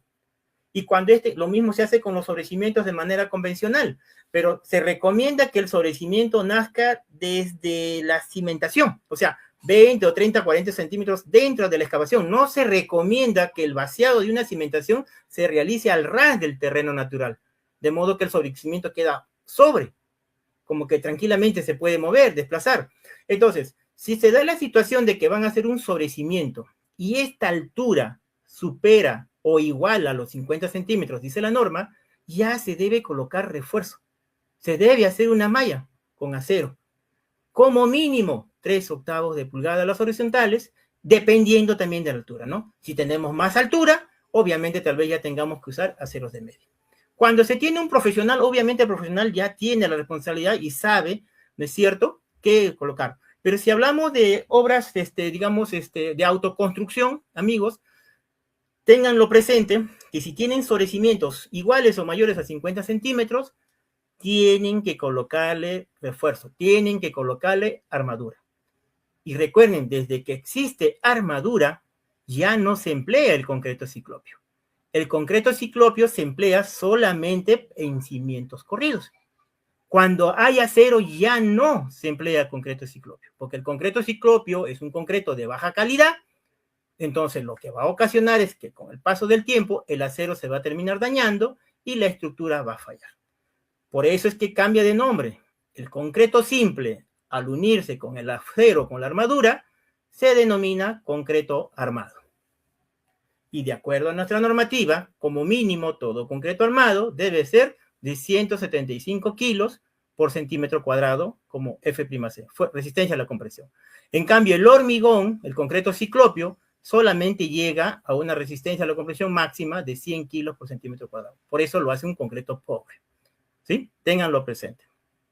Y Y ahí, cuando Manuelito, se... disculpa, Manuelito, y ahí es importante justamente lo que estamos viendo, lo que estás comentando, porque ahí va el ojo del maestro de obra, como tú mismo lo indicaste, que, por ejemplo, si está viendo que el terreno que se está construyendo es medio arenoso y se desmorona al seguir excavando, estás excavando 1 metro y ya estás viendo que se está desmoronando las paredes, obviamente no vas a exponer a tus trabajadores de seguir excavando más profundo sin entibar, ¿no? Sin decolocar. Y hay muchos casos, por ejemplo, yo recuerdo cuando estaba trabajando en la selva, haciendo un saneamiento en la selva justamente, pues los terrenos al día siguiente de llover, todo se convierte en una masa y se empieza a descascarar. Entonces, tienes que aperturar ya no quizás el tamaño o el ancho de tu zanja, sino tienes que aperturar lo más grande y hacer encofrados para poder utilizar ese tipo de zanjas, ¿no? Y eso son cosas que ya pues el maestro tiene que tener el criterio y no solamente que están pues difundidos en los planos, porque a veces, como tú mismo sabes, una cosa dice el plano y otra cosa cuando ya te vas a encontrar en campo o en terreno las consideraciones, ¿no? Sí, justamente vamos a ver eso con el correo de las diapositivas 1, donde hablábamos de errores técnicos, ¿no? Que muchas veces tienen plano, pero esos planos no significan nada, ¿no? Ahora lo vamos a ver dentro de unos minutos más. Otro punto muy importante, también está en la norma por si acaso, que cuando se tiene excavaciones de profundidades mayores al 1,80 m, miren así como está en la imagen, el trabajador debe tener una línea de vida. ¿Para qué? Para que si diera un derrumbe, a través de la línea de vida lo pueden ubicar. Porque imagínate que no tienes esta línea de vida, esta soga que está ahí hacia arriba, sujeta, se produce un derrumbe, ¿cómo te ubican? Entonces recuerden que cada segundo es valioso para poder asegurar la salud de la persona que puede haber quedado enterrada o aplastada durante una excavación. Hablando también dentro de lo que es el tema de seguridad, miren, algo muy importante, y acá también, por eso decía que hay material como para todos, ¿no? Para todos los gustos, por así decirlo. Es la ubicación del material, ya lo dije hace un momento, lo que se recomienda es que el material no esté sobre la zona de trabajo, como se ve acá. Esto es muy frecuente. ¿Y por qué hacen esto? Porque obviamente no planificaron. El contratista no planificó, no previó que tenía que retirar eso porque eso significa horas hombres, por tanto es un dinero que va a tener que salir de su bolsillo si es que él quisiera hacer el trabajo. Entonces lo que hacen es lo dejan ahí, más o menos lo nivelan, colocan tablas y comienzan a hacer el vaciado. ¿Pero por qué esto es peligroso? Porque justamente durante el vaciado puede generar desmoronamiento, puede afectar a las personas que están trabajando, o en su defecto también generar daños a la estructura, ya que esta tierra que se desprende puede caer dentro del vaciado y contaminar al concreto. Entonces, miren, ¿qué nos dice la norma? Para que ustedes con esto, ustedes dirán, pero Manuel, ¿por qué usas mucho la norma? Eres muy teórico. No es que sea teórico. Recuerden que las normas nos dan una guía, nos dan una referencia, por eso te dicen no menor o como mínimo. Porque incluso acá mismo la norma que te dice que estos materiales deben estar acumulados a una distancia no menor de 2 metros del borde de la excavación, a menos que el PR significa profesional responsable, indique una distancia mayor. Sin embargo, cuando uno revisa en internet, hay algunos textos, hoy en día con esto de la virtualidad, de las redes sociales, hay tanta información, pero no necesariamente cumplen con los parámetros de la norma y van a encontrar valores mucho menores que esto. Y por ironías del destino, muchas veces como no pasó nada, entonces dicen, la norma estaba equivocado, o el expositor o el profesional que me dijo esto prácticamente es teórico porque no conoce de la realidad, no conoce la cosa práctica, hacen gastar más que otra cosa. Recuerden que en un segundo se pueden producir las fatalidades, solamente por arriesgarse a no cumplir las normas. Vamos a pasar al uso del EPP, que nos va a ganar el tiempo. Esto es muy importante, por favor amigos, sobre todo aquellos que están iniciando. Sé que al principio, cuando uno inicia en esta actividad, es incómodo el uso del casco, sobre todo con este calor, los lentes y los guantes, ¿no? Como que te sientes incómodo, como que te sientes torpe al hacer la actividad y te relajas, disculpen la expresión, te relajas, te lo sacas y no sabes a todos los peligros que te estás exponiendo. Por eso hay una frase a modo de broma que hacen ahora en todas las obras al iniciar sus charlas. Dicen, bueno, si no quieres que tus hijos tengan padrastros, usa tu EPP, ¿no? Si hubiera un premio al acto más inseguro, esta imagen yo creo que se llevaría el primer lugar. Porque miren, estamos hablando de que debería tener sus EPPs, ¿no? Para asegurar su seguridad. Y sin embargo, este trabajador, miren, está con sandalias, trabaja sin guantes y sin casco, ¿no? Si bien es cierto, parece que ya terminó su excavación porque ya retiró sus herramientas, pero está terminando de sacar algunas piedras que obviamente no le van a permitir realizar la siguiente fase del trabajo. Es importante el uso de los EPPs. Acá viene el ojo. Ojo con esto. Los errores técnicos. Muchos amigos que nos siguen, como lo dije al principio, que no son ni constructores, ni están estudiando, son profesionales en formación, entendiendo esto de la importancia de que se debe planificar, se debe organizar todo y que se debe contar con planos, muchas veces consiguen a estos malos profesionales que se hacen pasar por ingenieros civiles o arquitectos y les hacen planos como se ven acá en la imagen. Y ustedes, yo sé que la imagen no ayuda porque este plano lo tengo hace un tiempo de una persona que me pidió consejos sobre el respecto, pero estos planos, por ejemplo, no tienen cotas. Y normalmente estos malos profesionales solamente entregan en la parte de arquitectura, la parte de planta, argumentando de que ya el maestro de obra tiene la experiencia como para saber a qué profundidad tiene que hacer la excavación para la zanja o a qué profundidad tiene que colocar la zapata, etcétera, etcétera. O sea, no coloca cuotas, tampoco hay especificaciones técnicas, tampoco hay parámetros sísmicos, o sea, no hay nada de información técnica que nos dé una idea de las características del suelo donde se va a construir este proyecto. Y este es un proyecto, como si fuera una imagen, de 4 pisos más azotea. Imagínense el riesgo. Entonces, ¿cuáles son esos errores que cometen estos falsos ingenieros civiles o arquitectos? Número 1, no colocar cotas en la profundidad de la cimentación como indica la norma. ¿Y dónde está ese artículo? En el número 26, que habla sobre la profundidad de la cimentación. Otro, cimentar sobre suelos no permitidos, ya lo vimos hace un momento. Muchas veces el contratista, al hacer su trato con el cliente, él va a usar su criterio, siempre se estila hacer una excavación de 1 metro, se comienza el llenado, como el plano no dice nada, entonces se entiende que es un buen suelo, como ha habido alguien que ha dibujado, que ha hecho el plano, entonces confían en que tranquilamente pueden colocar su columna a la profundidad que ellos están excavando. Pero no saben si ese suelo es permitido o no permitido porque no se ha hecho ningún estudio previo. Otro es no considerar los cambios de nivel arriesgando la seguridad de salud. ¿Y esto dónde se da? Lo dice el artículo número 30. Cuando se construye en zonas con pendientes. No basta, como se ve en la imagen, de colocar una cimentación así. Si tengo un desnivel más abajo, voy bajando, bajando. También se tiene que planificar y considerar que esta propiedad, que esta construcción tiene un vecino colindante, una construcción colindante. Entonces, para que esta edificación que está en la parte arriba, digamos, es un nivel más arriba que la anterior, ejerza presión sobre la construcción que está abajo, esa cimentación debería ir desde el nivel natural del terreno que tiene un nivel más bajo. A partir de ahí recién se comenzaría a considerar la profundidad de la cimentación del proyecto que se está realizando. Y como ustedes ven en la imagen, solamente se ven los muros o las columnas. Muchas veces acá es necesario la asesoría técnica para ver si se proyectan las vigas de conexión para evitar justamente los pandeos de los elementos estructurales. Y para finalizar, si están en esa situación de que por ahí alguien les recomienda o se consiguen estos profesionales que se hacen pasar por ingenieros o arquitectos, entonces, amigos, tienen que pedir esta hoja de resumen de estudio de mecánica de suelos o resumen de lo que es un informe técnico.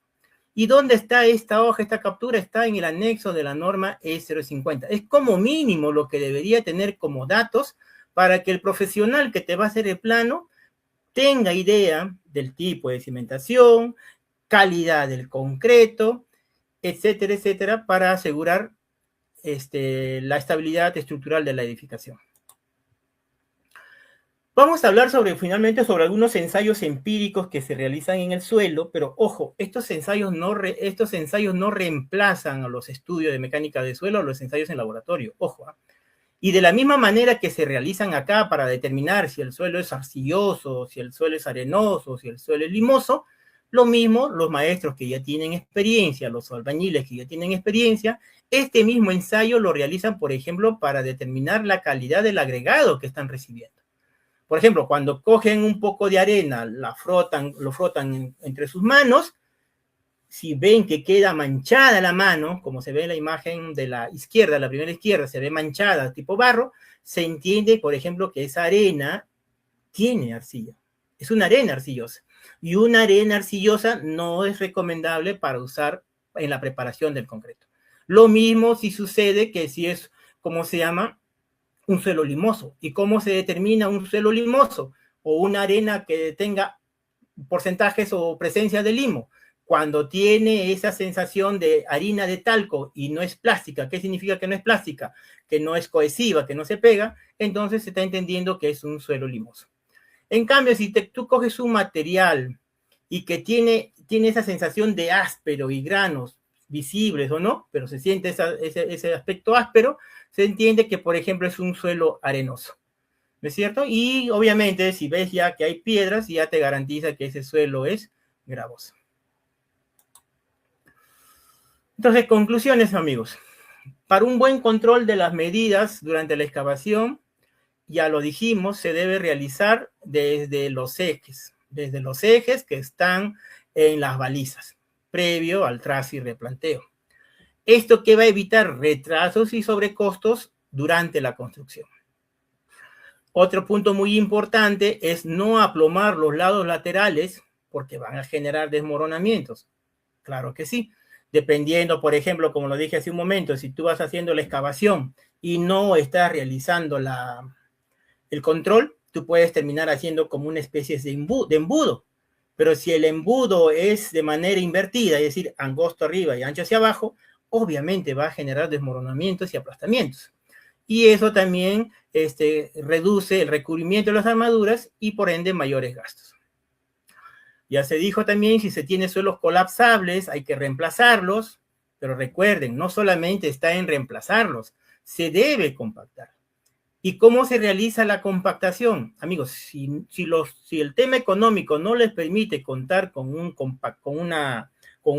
vibrador, con una plancha compactadora, aunque sea un pisón, y se rellenen capas de 20 centímetros y golpearlo y golpearlo y golpearlo, pero obvio, este material que se va a usar como relleno tiene que tener un porcentaje de humedad trabajable.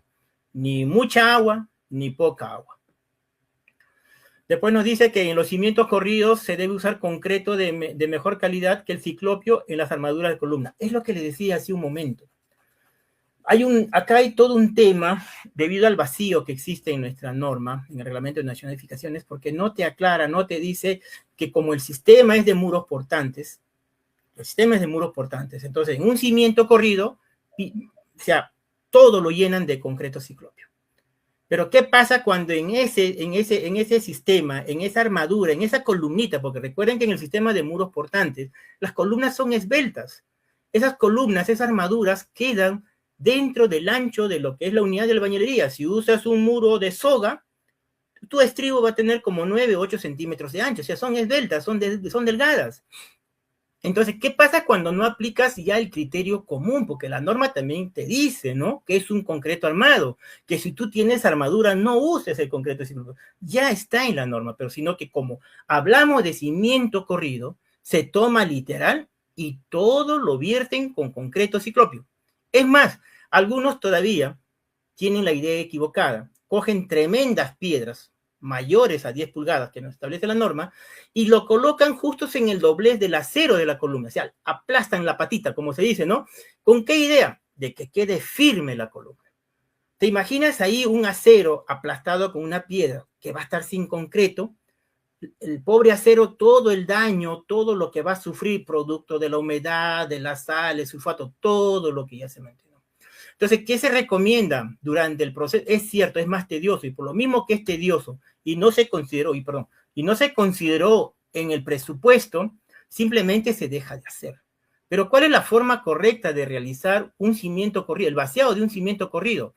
Se preparan tapas a los extremos de la armadura de columna, se llena en un primer momento con el concreto ciclopio lo que es el cimiento corrido. El cimiento corrido es la zanja sobre el cual el muro se apoya, no donde está la armadura. Y recuerden que de acuerdo a nuestra norma, obviamente depende mucho de las condiciones, temperaturas, si está haciendo calor, no está haciendo calor, etcétera, etcétera, si se ha hidratado correctamente el suelo o no, el concreto tiene un tiempo de fraguado. Entonces, cuando ya vertiste el cimiento corrido, le dejas unos minutos, estamos hablando de minutos, no que le dejes 10, media hora, 1 hora o 2 horas hasta que frague bien, entonces tú sacas la tapa, no vas a tener que se desplace y recién hacer el concreto simple.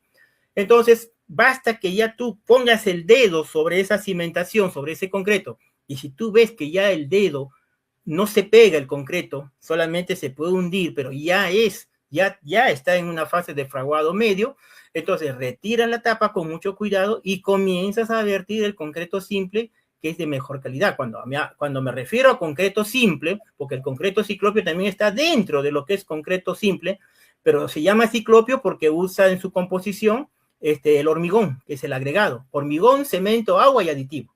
En cambio, el concreto simple se prepara mezclando cemento, arena gruesa, piedra chancada, agua y aditivo.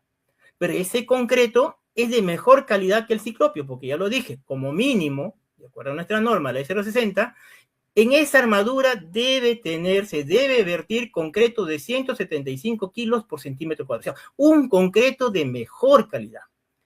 Cuando no se cumple este criterio, amigos, es por eso que pasado un tiempo, casi siempre, después de 10, 15 años, pero porque a partir de los 5 ya comienza el daño, a veces mucho antes, dependiendo de las circunstancias, cuando ustedes comienzan a tener el problema, visualizar que justo en esa parte donde está la columna se desprende el tarrajeo, se desprende el concreto, etcétera, etcétera, retiran esa parte que se está cajoneando, ven que el acero ya está en estado de corrosión. Justamente por eso está que expulsa el concreto, está que expulsa el mortero.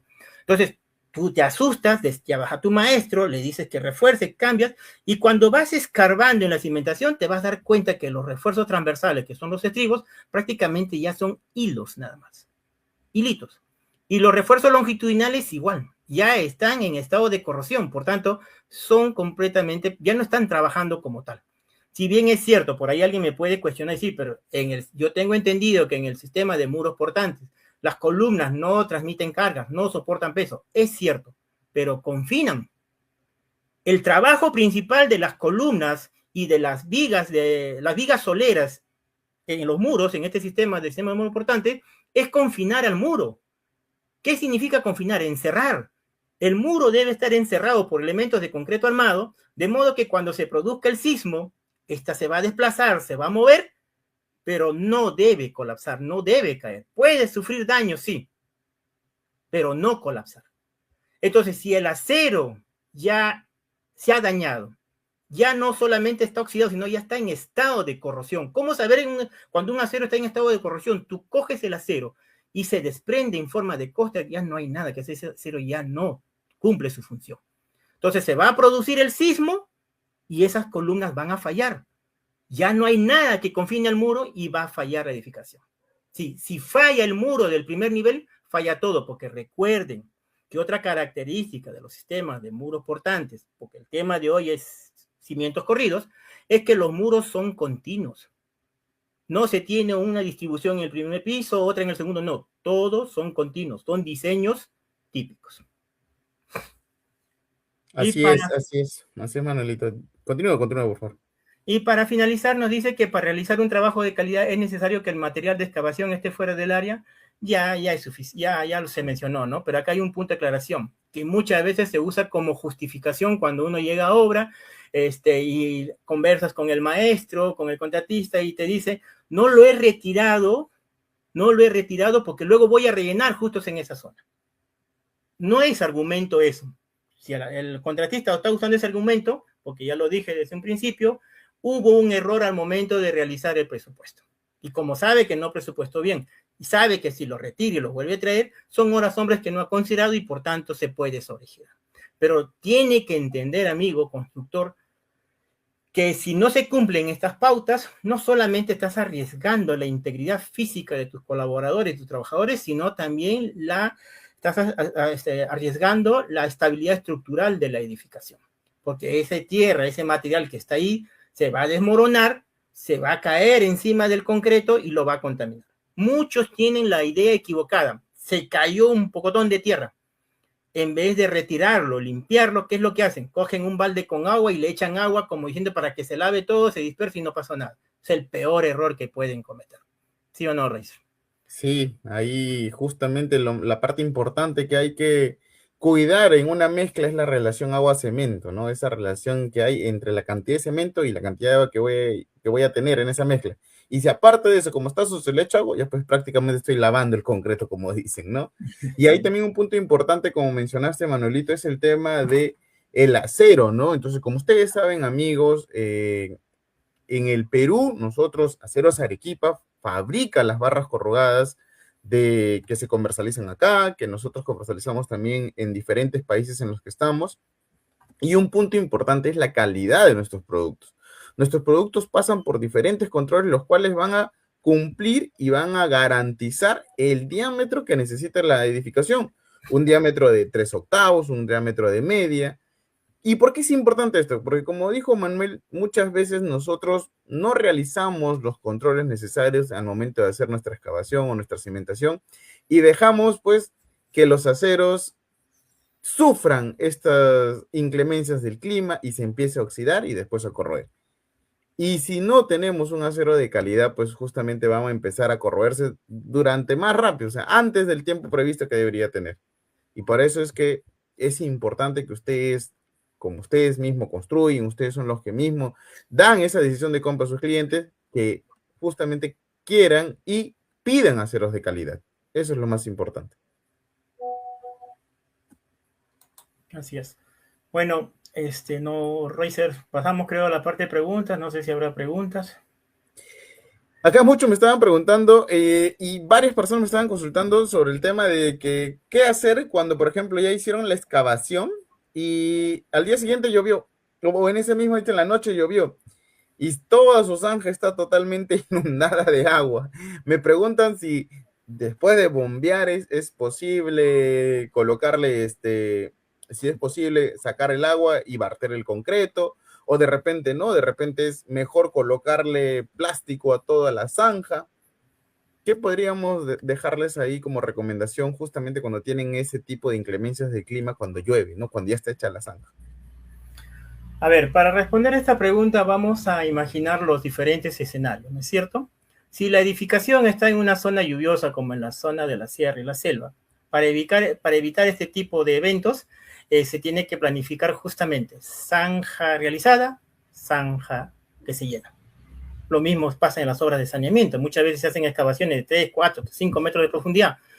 Zanja que excavas, zanja que tienes que llenar. Porque justamente llueve tanto que se va a llenar de agua. Tú el agua lo puedes drenar, pero ya ese suelo con esa cantidad de agua que ha ingresado ya se está desestabilizando. Y hay bastante riesgo de que ingrese el personal a continuar trabajos o seguir la siguiente etapa. Se supone que deberías esperar que seque, pero ¿cuánto tiempo te demoras? ¿Qué harías paralizando tu proyecto?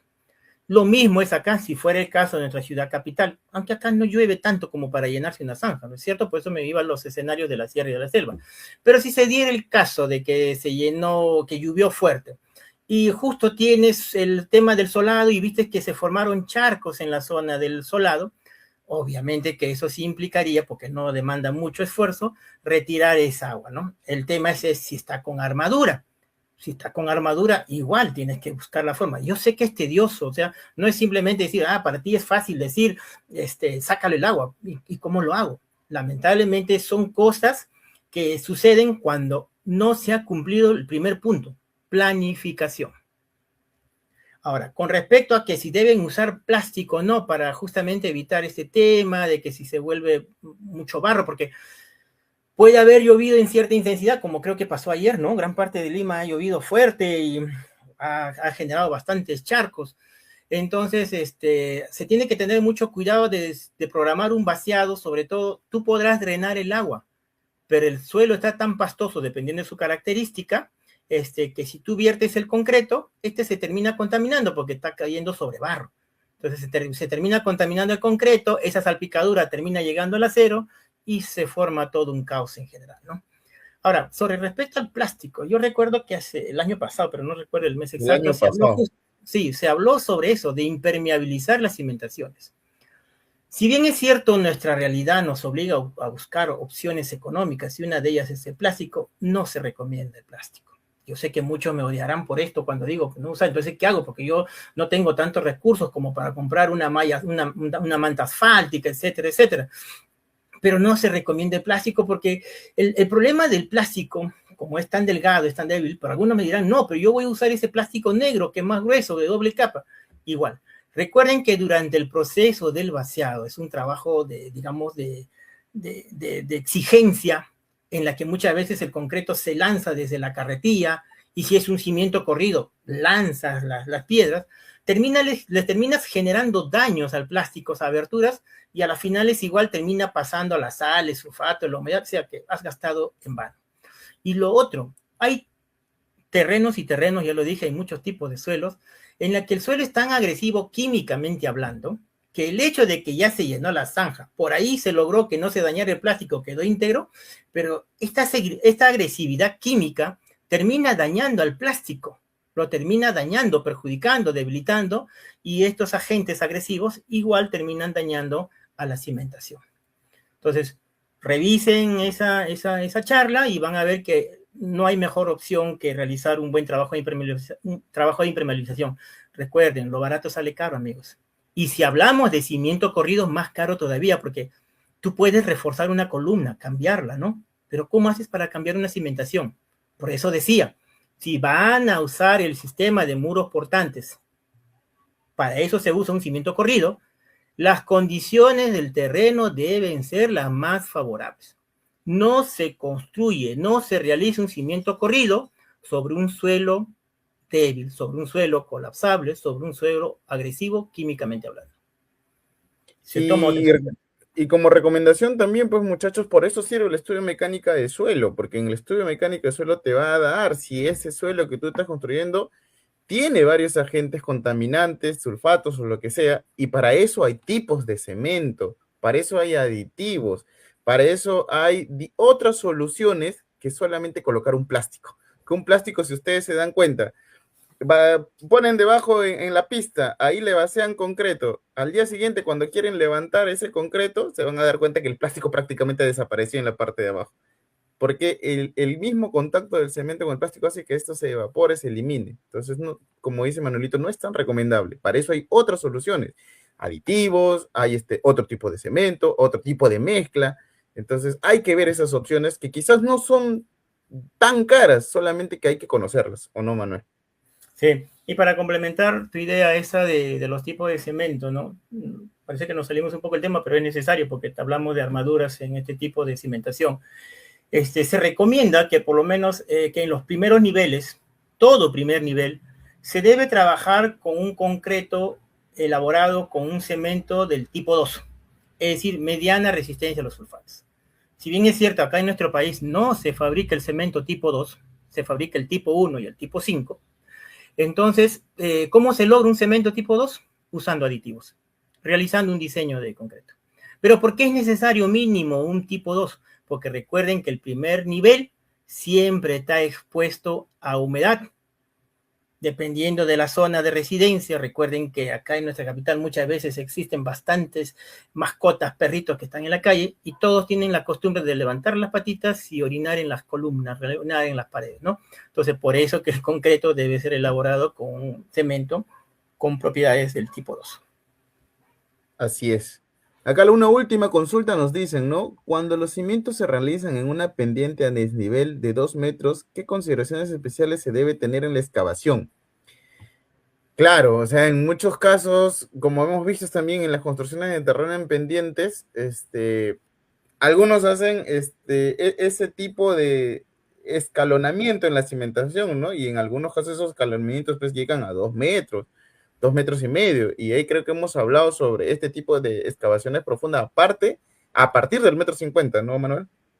Claro, y adicionalmente, como lo mencioné hace poco, si bien es cierto, para muchos será raro escuchar este término que habla, por ejemplo, un suelo con bajo ángulo de fricción interna, que es lo que generan los empujes laterales. Entonces, por eso que les decía, cuando se tiene estas construcciones en laderas, con desniveles, es necesario que la armadura, puede ser un muro de contención, las columnas, etcétera, la profundidad de excavación, la profundidad de la cimentación de ese sector debe iniciar desde el terreno natural colindante con el vecino. Y así sucesivamente. ¿Para qué? Para no generar perjuicios al vecino y también arriesgar tu edificación. Así es, correcto. Bueno, Manuelito, muchísimas gracias por la capacitación de hoy. Ha sido un tema muy didáctico. Acá los amigos en los comentarios están agradecidos con la capacitación. Y de nuevo, recuerden, amigos, que este ha sido el primer webinar relacionado con la excavación. Ahora en el siguiente webinar vamos a tocar ya sobre las zapatas, hay que tocar ya sobre el tema de los concretos, para, como les dije al inicio, ir armando esta secuencia de cómo construir una vivienda. Ya hemos empezado por la parte básica, que es excavación, y de ahí continuamos con el tema de las zapatas y el tema de los concretos, para justamente responder a muchas preguntas que ustedes han dejado en los comentarios y que todavía no han sido respondidas el día de hoy. Bueno, amigo Manuel, a tus palabras de despedida, por favor. Bueno, agradecer a todos nuestros seguidores, agradecerles su tiempo, su presencia, felicitarlos justamente por estar ahí. Espero que las experiencias que se ha compartido les puedan ayudar, los puedan mejorar cada día, desarrollarse un poco más. Y como recomendación final, tomar conciencia, ¿no? Tomar conciencia de que es necesario construir de manera correcta, usar buenos materiales.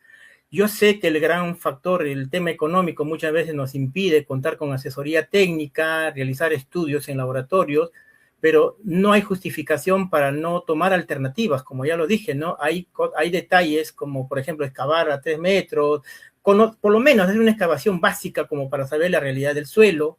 Hay otros que también, por ejemplo, vierten agua en todo el suelo y si ven que se forma como espuma, es indicativo de que hay sales en ese suelo. Entonces ya hay detalles que nos pueden dar idea de las características del suelo donde vamos a trabajar. No hay justificación en esta época que vivimos con la virtualidad, en la que cada vez hay más información, seguir cometiendo los errores, ¿no? de antaño, en la que se construían, pues como siempre he usado esta frase, no se construyen hogares, sino se construyen trampas mortales, ¿no? Y gracias a todos y buenas noches. Así es, amigo. Muy buenas noches. Nos vemos en la próxima capacitación. Como ustedes saben, la próxima capacitación igual, amigos, los jueves a las 7 de la noche. Y tenemos programada una próxima capacitación para el jueves 12 de marzo, ¿ya? Así que estén atentos a las redes sociales, ustedes que ya tienen. A ver, voy a consultar a mi amigo Enrique, por favor, en los controles, si es que podemos mostrar acá en pantalla cómo pueden sacar su certificado. De repente, ya que podemos mostrar la plataforma para que ellos puedan ver cómo es el proceso para que puedan generarse y enseñarles un poco cómo es esta nueva plataforma 2.0, ¿ya? Y Alexander nos dice ya, pero el link del examen. Justamente, Alexander, les vamos a mostrar cómo ustedes pueden tener eso a la par del examen, ¿ya? Ahora vamos a ver, ¿ya? Maicela Costa, ¿certificado este webinar? Sí, todos los webinars tienen certificado, ¿ya? Todos los webinars. Y ahora que ustedes se han inscrito en nuestra nueva plataforma Academia del Acero 2.0, ustedes ya tienen su código, tienen su usuario y tienen su contraseña. Ingresan, ahorita vamos a tratar de mostrarle cómo van a poder sacar su certificado el día de ahora, ¿ya? A ver, ¿me avisas, amigo? ¿Ya? Van a ingresar, ustedes primero tienen que ingresar a construyeseguro.com, ya, ese es el enlace. Ahora miren, una vez que ustedes ya ahorita ya se terminó el webinar, están viendo la pantalla, ¿sí o no? Están viendo la pantalla, acá está, justamente es el usuario, ahí está Enrique Manuel, este es su carpeta, y en esta carpeta van a ver ustedes al costado que ya está el en vivo del webinar terminados, y acá dice certificarme, ¿ya? Dan clic en certificarme, dan clic ahora y ahí les va a aparecer el cuestionario de preguntas, ¿ya? Ingresan al cuestionario, desarrollan sus preguntas, como ustedes ya saben, 5 preguntas y responden de forma correcta 3. En la parte de acá del costado se van a dar cuenta que dice mis capacitaciones y certificados. Y ahí va a estar grabado su certificado a ustedes una vez que hayan dado esta evaluación. Como les comento, el webinar no es que se termine ahorita. El webinar va a estar grabado dentro de esta plataforma durante todo el tiempo. Entonces ustedes de repente pueden volver a verlo mañana, pueden verlo pasado y ahí va a estar el mismo enlace de certificarte. Solamente le dan clic y desarrollan ese cuestionario. Ya no se va a perder, ya no hay límite de tiempo. Entonces con esta nueva plataforma ustedes pueden volver a ver el video y certificarse en cualquier momento, ¿ya? A ver, de nuevo, ¿qué página es construyendoseguro.com en la cual ustedes se han inscrito para que vean el webinar? Van a construyendo, a ver, amigos, si es que podemos regresar a construyendoseguro.com, por favor. Si respondo mal, no hay certificado, no dice Darío. Hay 5 preguntas, Darío. Si respondes bien 3 de esas 5, ya tienes tu certificado. No hay problema. Las preguntas son muy fáciles. Ven, acá está construyendoseguro.com, van a la Academia del Acero, ahí está justamente desde la plataforma academiadelacero.com y se van a ver el webinar del día de hoy. A ver, ingresa. Mis capacitaciones, ahí está el webinar que hemos tenido el día de hoy. Me sale error de... No, ahí está, amigos. Es en el mismo webinar donde que ustedes se han podido inscribir. No entra a la página Construyendo Seguros. Seguro, Mauricio, porque ahí está el enlace. Ahí está, yo justo estoy ingresando. Ahí está, www.construyendoseguro.com. ¿Ya? No se preocupen, muchachos, si es que no lo pueden hacer hoy día. Recuerden que este webinar y esta certificación va a estar disponible para ustedes en cualquier momento. ¿Ya? Rudy, y si fallo 3, responde 3, no me dejan nada, recuerda que puedes volver nuevamente a responder estas preguntas, Rudy. Lo importante es que tú hayas aprendido, que tú veas el webinar y si malograste en la primera, en la segunda la vas a poder tener y así hasta que puedas lograr tu certificación. Como te digo, en esta nueva plataforma Academia del Acero 2.0 ya va a estar listo y va a estar guardado y almacenado. Ustedes simplemente van a ingresar de nuevo a Academia del Acero y van a poder ver este y todos los webinars que vamos a colgar ahí. ¿Ya? Ahí está, amigos. Dice Andrés Arapa, Encalada, colocado el enlace. Construyendoseguro.com, Academia del Acero. Ya está. ¿Ya? Muy bien, muchachos. Entonces, ahora sí vamos con el sorteo de todas las personas que se han podido inscribir para que ganen el día de hoy. Tenemos una moladora Bosch de 4 pulgadas y aparte tenemos 10 kits de aceros Arequipa. ¿Ya? Como les digo, muchachos, de repente, a los que dice sale error, de repente lo pueden intentar más rato, mañana, no hay prisa, porque no se va a vencer el enlace, ¿ya? Pueden ingresar, no hay problema, cuando tengan más tiempo, pueden ingresar a registrarse a la Academia del Acero. Recuerden, ¿cómo ingresar al link? Simplemente tienen que ingresar a construyendoseguro.com y de ahí se van al enlace de Academia del Acero y se registran y ya van a tener un usuario y una clave. ¿Ya, muchachos? Ahora sí, tenemos a 227 personas que se han logrado inscribir el día de hoy para el premio, así que muchísima suerte para todos y recuerden que los 10 primeros va a ser el kit de aceros Arequipa y el número 11 va a ser el ganador de nuestra herramienta eléctrica, en este caso la amoladora Bosch. Rolando Dávila, ya durante todo el webinar han estado para que se inscriban para el sorteo. Pero no te preocupes, Rolando, en la próxima capacitación también va a estar un enlace para que participes de los sorteos, ¿ya? Felicitaciones a mis amigos de Mónica Guamán Mamani, César Enríquez Escate de la Cruz, Noé Saúl Cárdenas, Hugo Calzado León, Raúl Ramírez Guamán, Jaime Raúl Milla, Luis Taquiri Pillaca, mi amigo también Trémolo Malco Huanca, Aldair Cumapa y Luis Miguel Troche Portal. Felicitaciones, ustedes han sido ganadores de nuestro kit de aceros Arequipa que consta de casco, guantes y lentes para que realicen sus trabajos con seguridad. Y nuestro ganador de la herramienta eléctrica el día de hoy es Roxana Melisa Farfán Silupo. Felicitaciones, Roxana, ha sido ganador de nuestro herramienta eléctrica, la amoladora Bosch de 4,5 pulgadas, la Baby, para sus trabajos. Muchachos, recuerden que nosotros nos vamos a comunicar con ustedes cuando ya estamos enviando estos regalos y esto es totalmente gratuito, no tiene costo. Lo importante es que ustedes coloquen una buena dirección o si no tienen ustedes una buena dirección, al momento de que nos comunicamos con ustedes, nos pueden dar la dirección de repente de un amigo, de un vecino o de un familiar, donde sea fácil llegar con el motorizado para poder hacerles la entrega del premio, ¿ya? Braulio Pochopucho. Como te digo, Braulio, si no puedes ingresar ahora, no te preocupes. Este enlace, ustedes cuando ingresen a construyendoseguro.com van a poder ingresar cualquier rato, ya mañana, pasado, el sábado, el domingo, y ahí va a estar el enlace para que ustedes puedan responder y descarguen su certificado a la plataforma, ¿ya? ¿Quién? Allen Chunyo Prado. Allen, a ver, comunícate conmigo, mándame un mensaje ahí. ¿Por qué no te ha llegado tu premio? Porque a todas las personas les ha llegado y a las personas del último webinar, al último webinar de diciembre, a ellos se va a entregar justamente con estas personas de estos ganadores. Pero a los demás ya lo hemos enviado a todos los premios, ¿ya?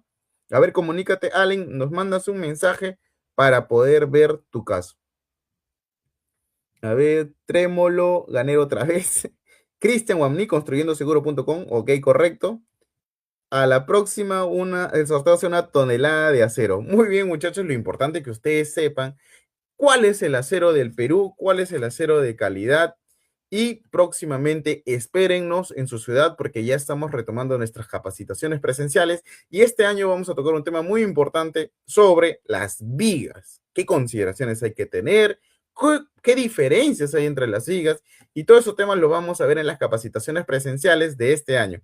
Así que los invito a mis amigos del norte chico, de Huaral, mis amigos de Barranca y mis amigos de Chimbote. En este mes de marzo vamos a estar con ustedes con nuestras capacitaciones presenciales. Así que los espero. Pasen la voz que ya Aceros Arequipa está presente en tu ciudad con nuestras capacitaciones. ¿Ya? Así que amigos, nos vemos. A ver, un ratito. Mike Escobedo, a mí tampoco me llegó. Por favor, a Mike y al otro amigo, por favor, escríbanos acá al mensaje de Aceros Arequipa para poder ver qué ha pasado con su premio que no les ha llegado, ¿ya? Así que nada, muchachos, muy buenas noches, espero que tengan un buen fin de semana, reciban un cordial abrazo de parte de sus amigos de la Corporación Aceros Arequipa. Nos vemos y hasta luego, cuídense.